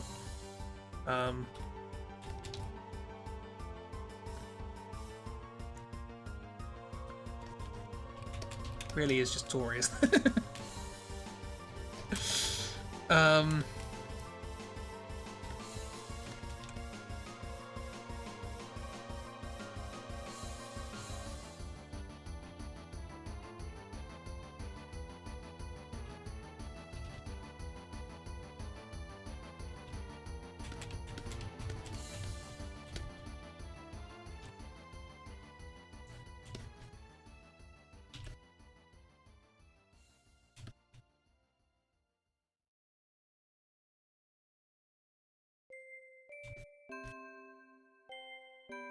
No, go away. Frame Man. No, Frame Man. Hell, absolutely there. You're gonna miss this absolutely riveting stream highlight. We have a new character for the October comics, Tori's cousin Harold. Look, I have already run out of characters for October, so I might take you up on that offer. I think I have used every character at this point. I only remembered this morning that there was a Grim Reaper character, and I was like, oh, I can do something with that.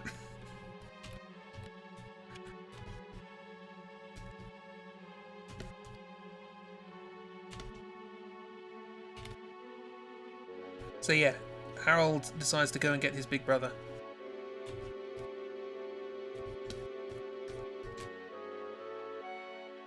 To help fight, and you do a fight with both of them. Oh yes, you do. If you decide to. You don't have to. You can.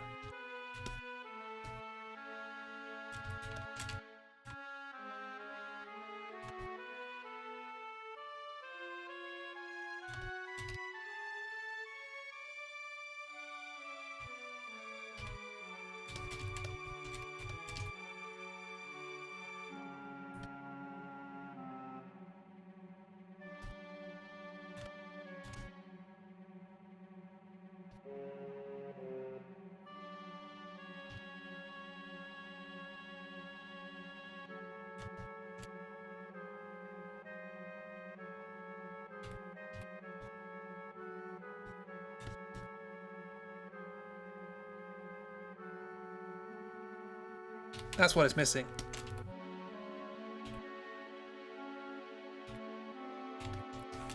Oh, thanks.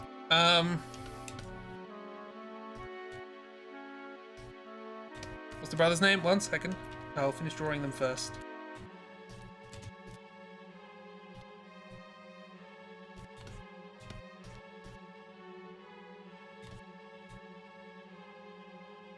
He's also wearing a belt for reasons. And what were... One of them's a blue belt, one of them's a red belt.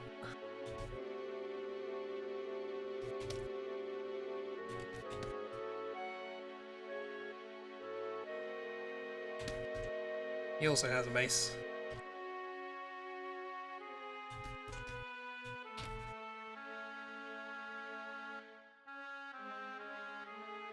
Oh, spiky mace.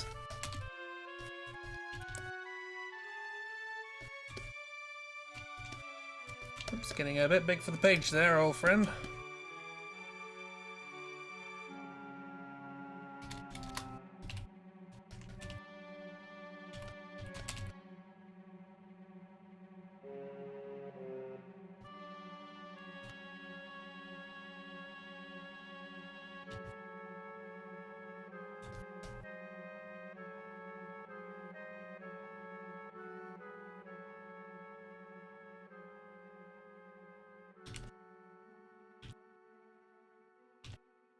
Also very muscly. Big old muscles and all that.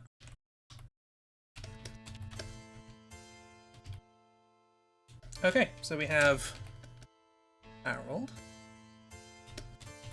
And we have his brother.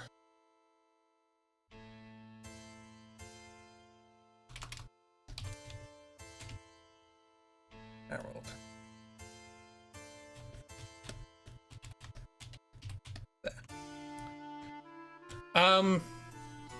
And you fight them together. Hello, that's my name. Don't wear it out. So yeah, and you have a fight with the both of them. And yes, that's also my name, Parsnips. On my birth certificate. Can't prove otherwise.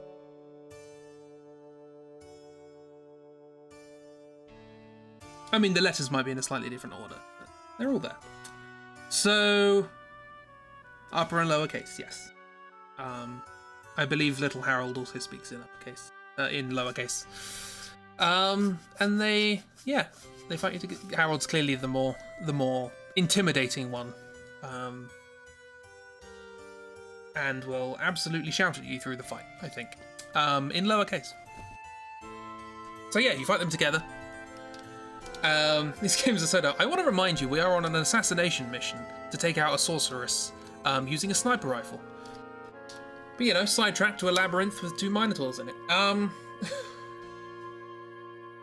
I think I started this draw through explaining that one of my issues with this game is just how tonally inconsistent it is. Hopefully I'm getting that point across. So, you fight them. And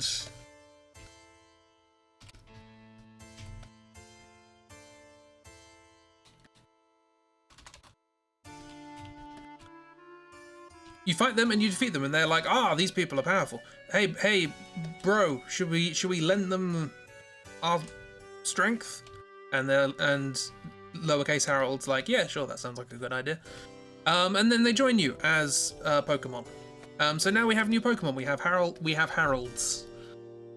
That's our new Pokemon is hArOlDs. They come as a pair. That's them. Their animation when you use them is that little hArOlD is that they play a game of rock paper scissors. That's not a metaphor or an exaggeration. They literally play rock paper scissors. Uppercase hArOlD always loses. Yes. And as a consequence, little hArOlD tears a chunk of the earth from underneath big hArOlD. With big hArOlD on it, I think. Oh, no, that's what it is. Big hArOlD gets like a lift up from little Harold, but he throws him into the air. After having already thrown the enemy on a big chunk of earth into the air, and then Big Harold crashes into it in the air, and then it explodes in a cloud of rubble. It's a bit difficult to explain. I just wanted to point out the rock, paper, scissors bit. Anyway, while this is all happening, a spooky, scary skeleton comes out of a coffin in the middle of the room.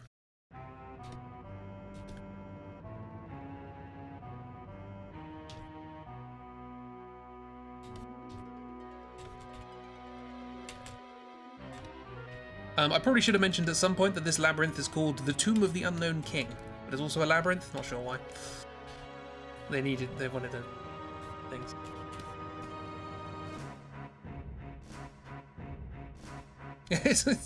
it's the Skelly Bob Kings.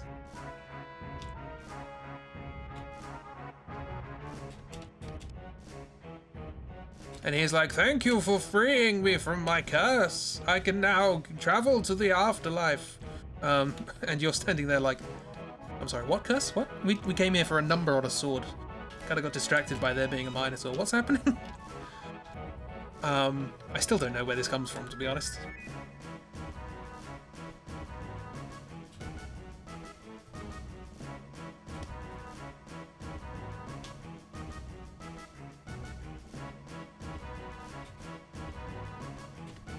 So you have freed me, and then they ascend into the heavens.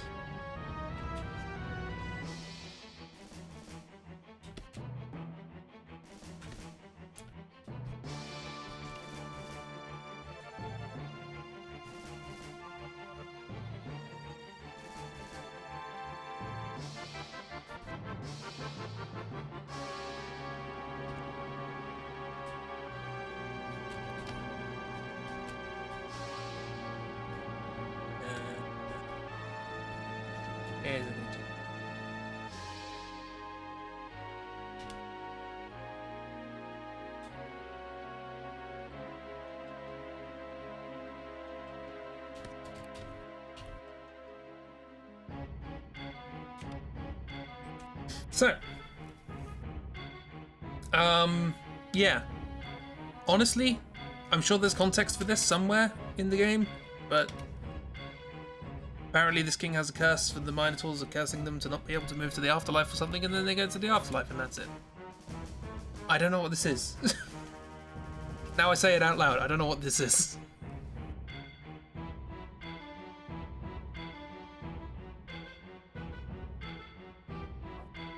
Right. That done. Now we have hArOlDs.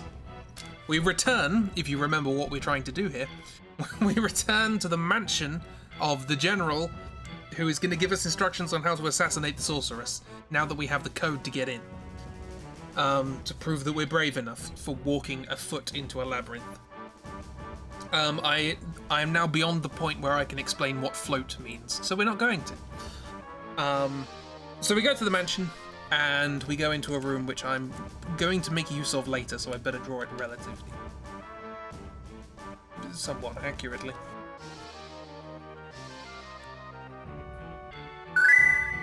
There's a lot of backing and forthing in this room. That is appropriate. So there's that. Yeah, and there's a big old block, it's fine. And there's like a desk here, and let's get a rough perspective.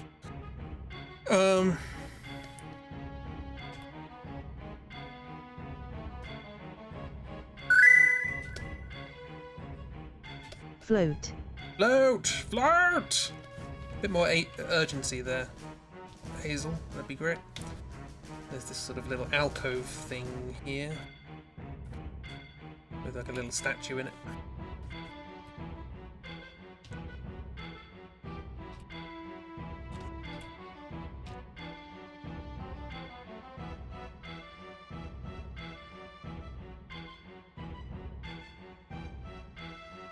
Holding out hands or something like that. It's smaller than this. Hey look, it's the Grim Reaper from today. Back up on a plinth.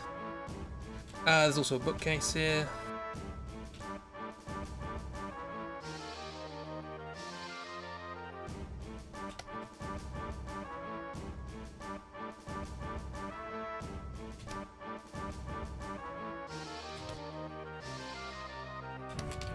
There's also some very nice windows. Big old windows looking out on the city. It's dark while you're here, by the way. For some reason, it's always nighttime in this city. It's always night in Jimson City. Oh god, I've just realised what I've just realised one of the consequences of naming the General Jimson, which I think is going to be the ending point of the stream. I will tell you what that is, and let you live with your decisions. Just nice mullioned windows. I don't know what mullioned means. Been a good minute, so you're not 100% sure, but it's probably a hint to deal with Earth next. Stop giving it away! I want it to be a mystery. Can't scare you because you live for naming chaos. Fair enough. There's like a big old nice chair here.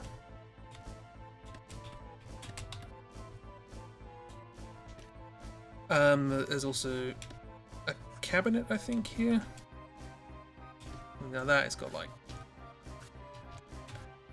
Oh god, I can't wait to explain what happens in this bit next time, because it's just... Get your face palms ready. Oh boy!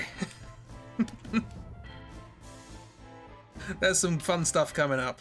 There's a lot of... If you like poor decisions, my word, it's going to be a busy stream. There's like some glasses in here and stuff. I think there might be like a sofa here.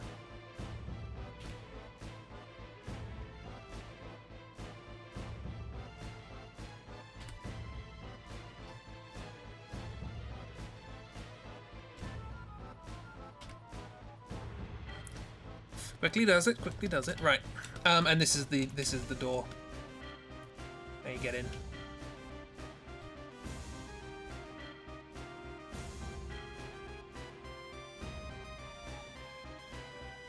Right, that's the basic idea of the room. And a bike and a car and a train and the statue of a horse. Nope. Going to question the brain cells of all our characters. It's mostly two of them. And I'll let you guess which ones they're gonna be.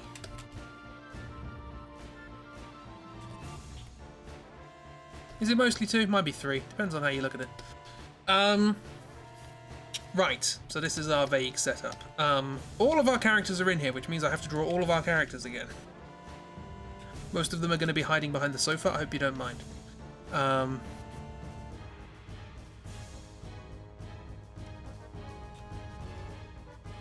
Right, so this is... I'm going to actually label this,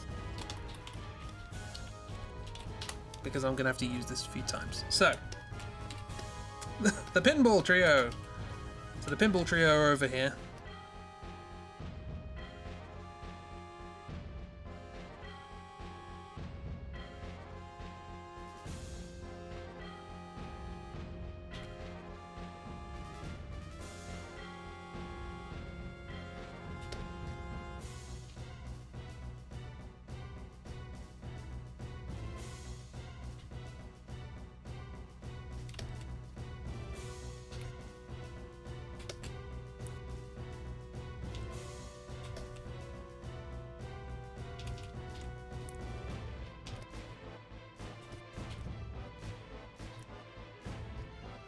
Down a little bit so we can see what we're doing.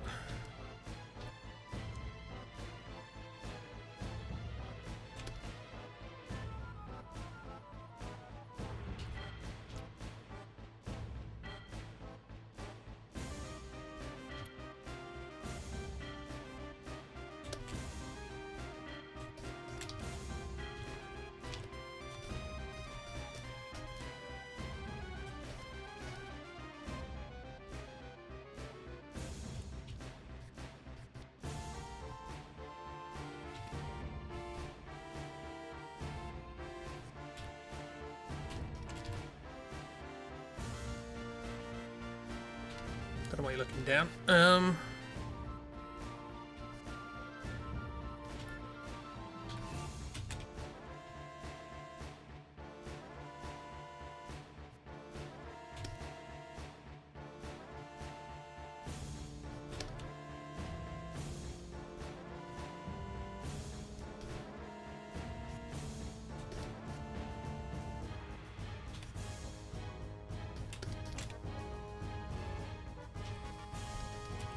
Pinball Trio, there we go.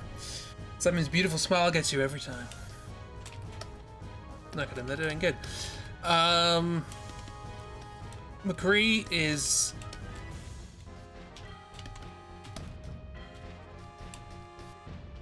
lounging back in the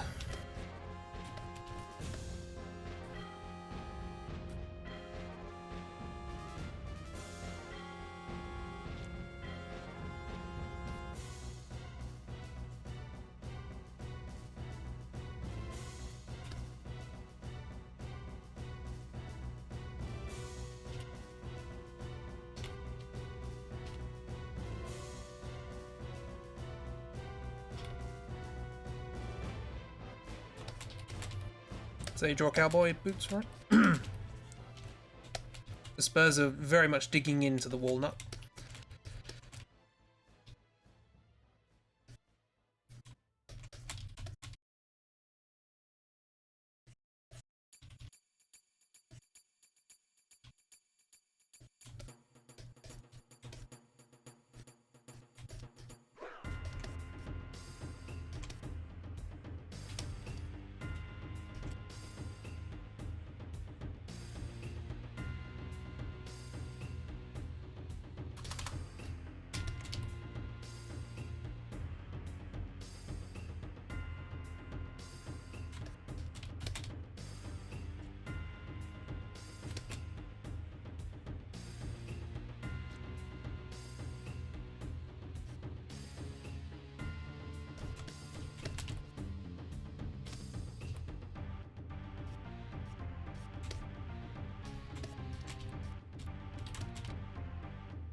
What's Velma doing? Velma is just standing around, I guess.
Stop using such a massive eraser and you might be able to get some sort of precision.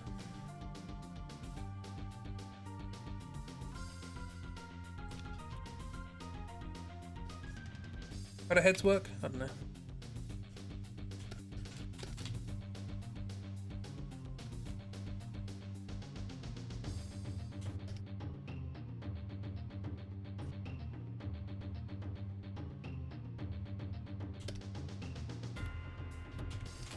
Close enough. And finally, change the settings on your pencil and eraser. I can do it dynamically. I just keep forgetting.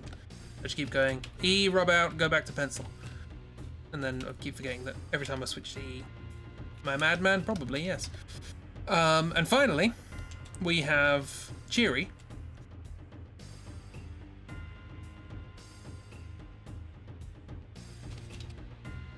who, being the resourceful person that she is, says, okay, don't worry, I'm going to go and organise a meeting with General... Oh no, hang on, it doesn't... No, Jimson is different, isn't it? It says President Jimson. Okay, what's the name of the general that lives here? Do you need to know that before the end of the stream?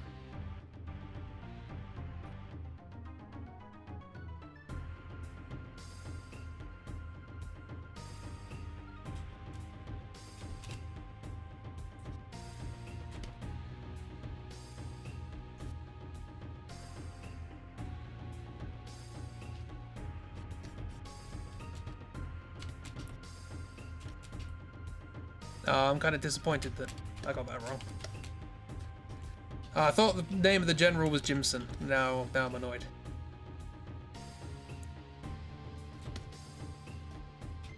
What are we naming? We're naming the name of the general who lives here, who's going to give us our orders to assassinate the sorceress.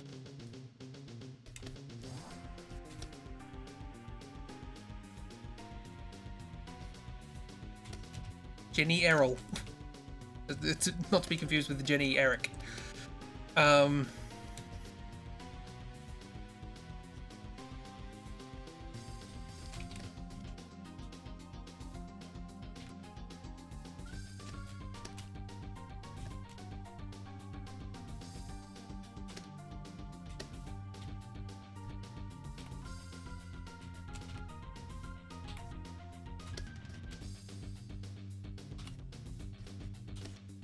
You kid? I mean, most of the names that we've had so far for characters are from people kidding, so...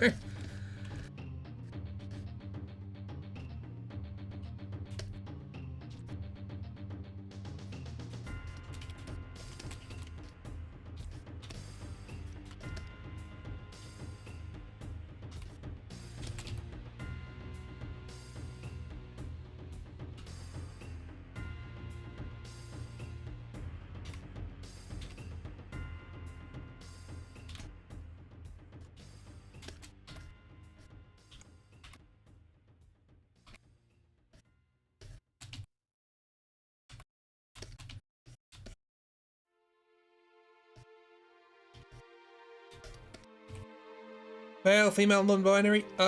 It's a man. Just gonna think of another J name.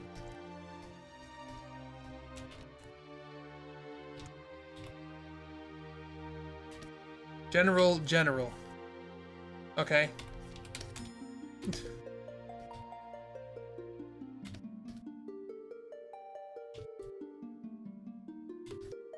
Yep, we're going with that? We're going with General? No?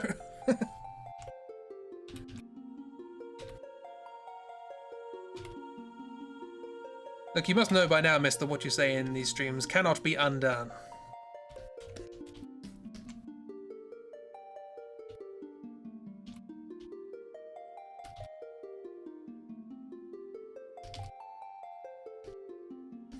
Yeah, I don't know what's going on with this drawing, it's fine.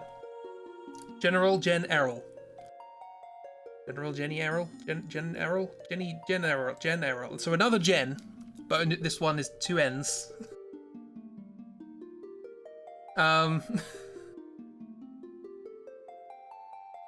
Okay, so Cheery says, I'm gonna go and organize our meeting with General Jen Errol, and Velma, I think relatively appropriately, says, as here's a nice, on this video in YouTube, here's a nice picture of all the characters. Look, that's what they're supposed to look like. Anyway, so yeah, Velma says, "What? No, you don't have to organize a meeting. I mean, you're not even a seed. You're not even a mercenary here. I should probably go and organize it, or one of us should.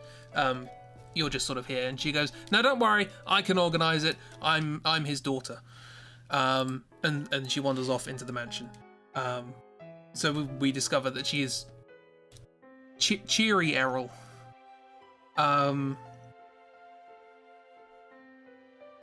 What indeed? Yeah, we discover that the head of the resistance turns out to be the daughter of the general who works for the army that they're resisting. Ah, family feuds. Gonna mention that a bit earlier. No, you need twists. You need twists, he says, thinking 3 or 4 streams ahead. So yeah, and that's that. That's this part of the story. That took a lot longer than I thought it would, that drawing. But we're in here now. So, this is a fun drawing. It's something. It's like somebody looking at this if somebody's played Final Fantasy VIII, they will probably recognize where this is and what's going on. but they will have a lot of questions, which is, I think, my mission in this in this draw through. So, to raise many questions. You should use it to advertise these streams. I'd get negative viewers. Don't see anyone could have any questions about. None whatsoever. Right. Well, that's that. That be Strem. I did not just spill my drink. Don't worry about it. It's fine. There's nothing to worry about. No drink was spilled. So, I'm an adult. Thank you for coming along, everyone. Tomorrow, we will be doing Alone in the Dark. A game as old as me. I want to try and finish it. I have yet to not finish a game I've said that this is part 2 of, if that makes sense. So once tomorrow's stream starts, there's kind of no going back. But it's an impressive moustache. You just noticed Eternal Honkade. Yeah, we're going back to the anagrams. I saw honk in there and I was like, gotta have that. There were quite a few ones for once you take honk out. There was another one. I can't remember what it was. Even with honk taken out of the title, there's a lot of letters to use. Yeah, so we're gonna have fun with that. Hopefully, it's not gonna be one of those games where I can get to the end of it and discover that I can't win because I didn't do something in the first room. If that's the case, we might not be finishing it, but I'm gonna try. It has a very charming jank to it, unlike Cthulhu. My original plan was that maybe we do it as a little one-off, and then I would do the Resident Evil remake, because I've never played a Resident Evil game. But I just had so much fun with that last time that I'm just like, yeah, sure. This is the predecessor to Resident Evil, so I would like to play a game that's fun during October. That would be nice. Please. Hopefully it's not one of those games where you get to the end, you discover you're a bug, maybe. Then you kill yourself in game with a very stupid suicide note.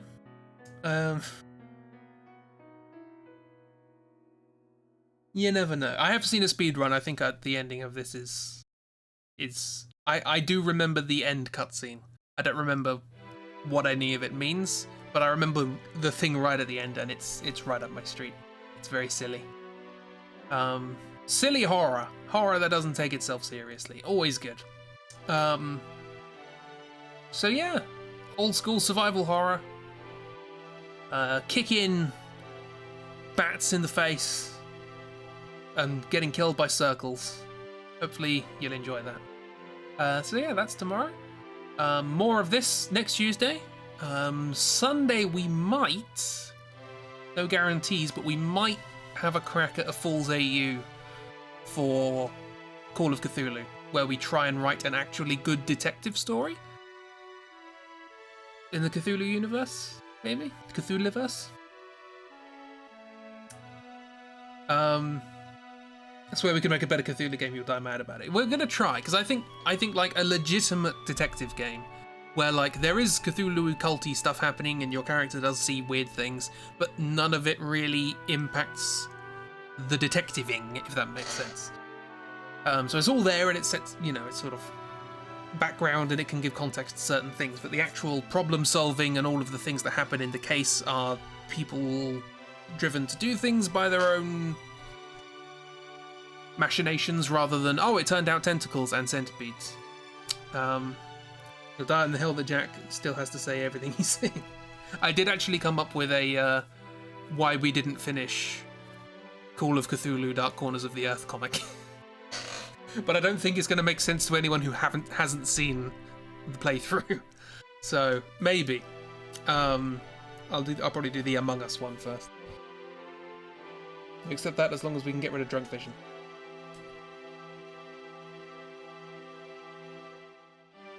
Yeah. Could be a comic just for us, why not? The window, it's closed. It's locked. It cannot be opened. They're dead. They are deceased. They're no longer alive. Ooh, a rock. The cave is collapsing. Ooh, a mushroom.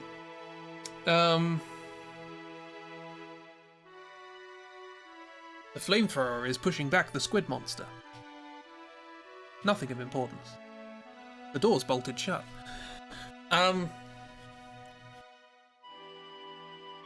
Oh, swell. So, yes, enough of that. Bad memories. What was the... what was the thing, in the last stream? The... Must have been the wind. Must have been the wind. Was it Kafungal? Or something? In the passage that needed to be said to open the door. That kind of deadpan Cthulhu nonsense. He said something like Kafungal. I wanted it to be a Pokemon. Yeah, I have to go back and look at that. Just every time it made me laugh. It's like the most entertaining thing in the game. Anyway, yeah, they'd be chanting. Nathago, Cthulhu, Kafungal, and Dungle for Nangu Fungal. No, too much expression. Anyway, we're going to end on some good music. Thank you for coming along. Have a wonderful time, everybody. Enjoy your week. I hope it's all good. And I'll see you around for janky games and Fools AUs. Bye!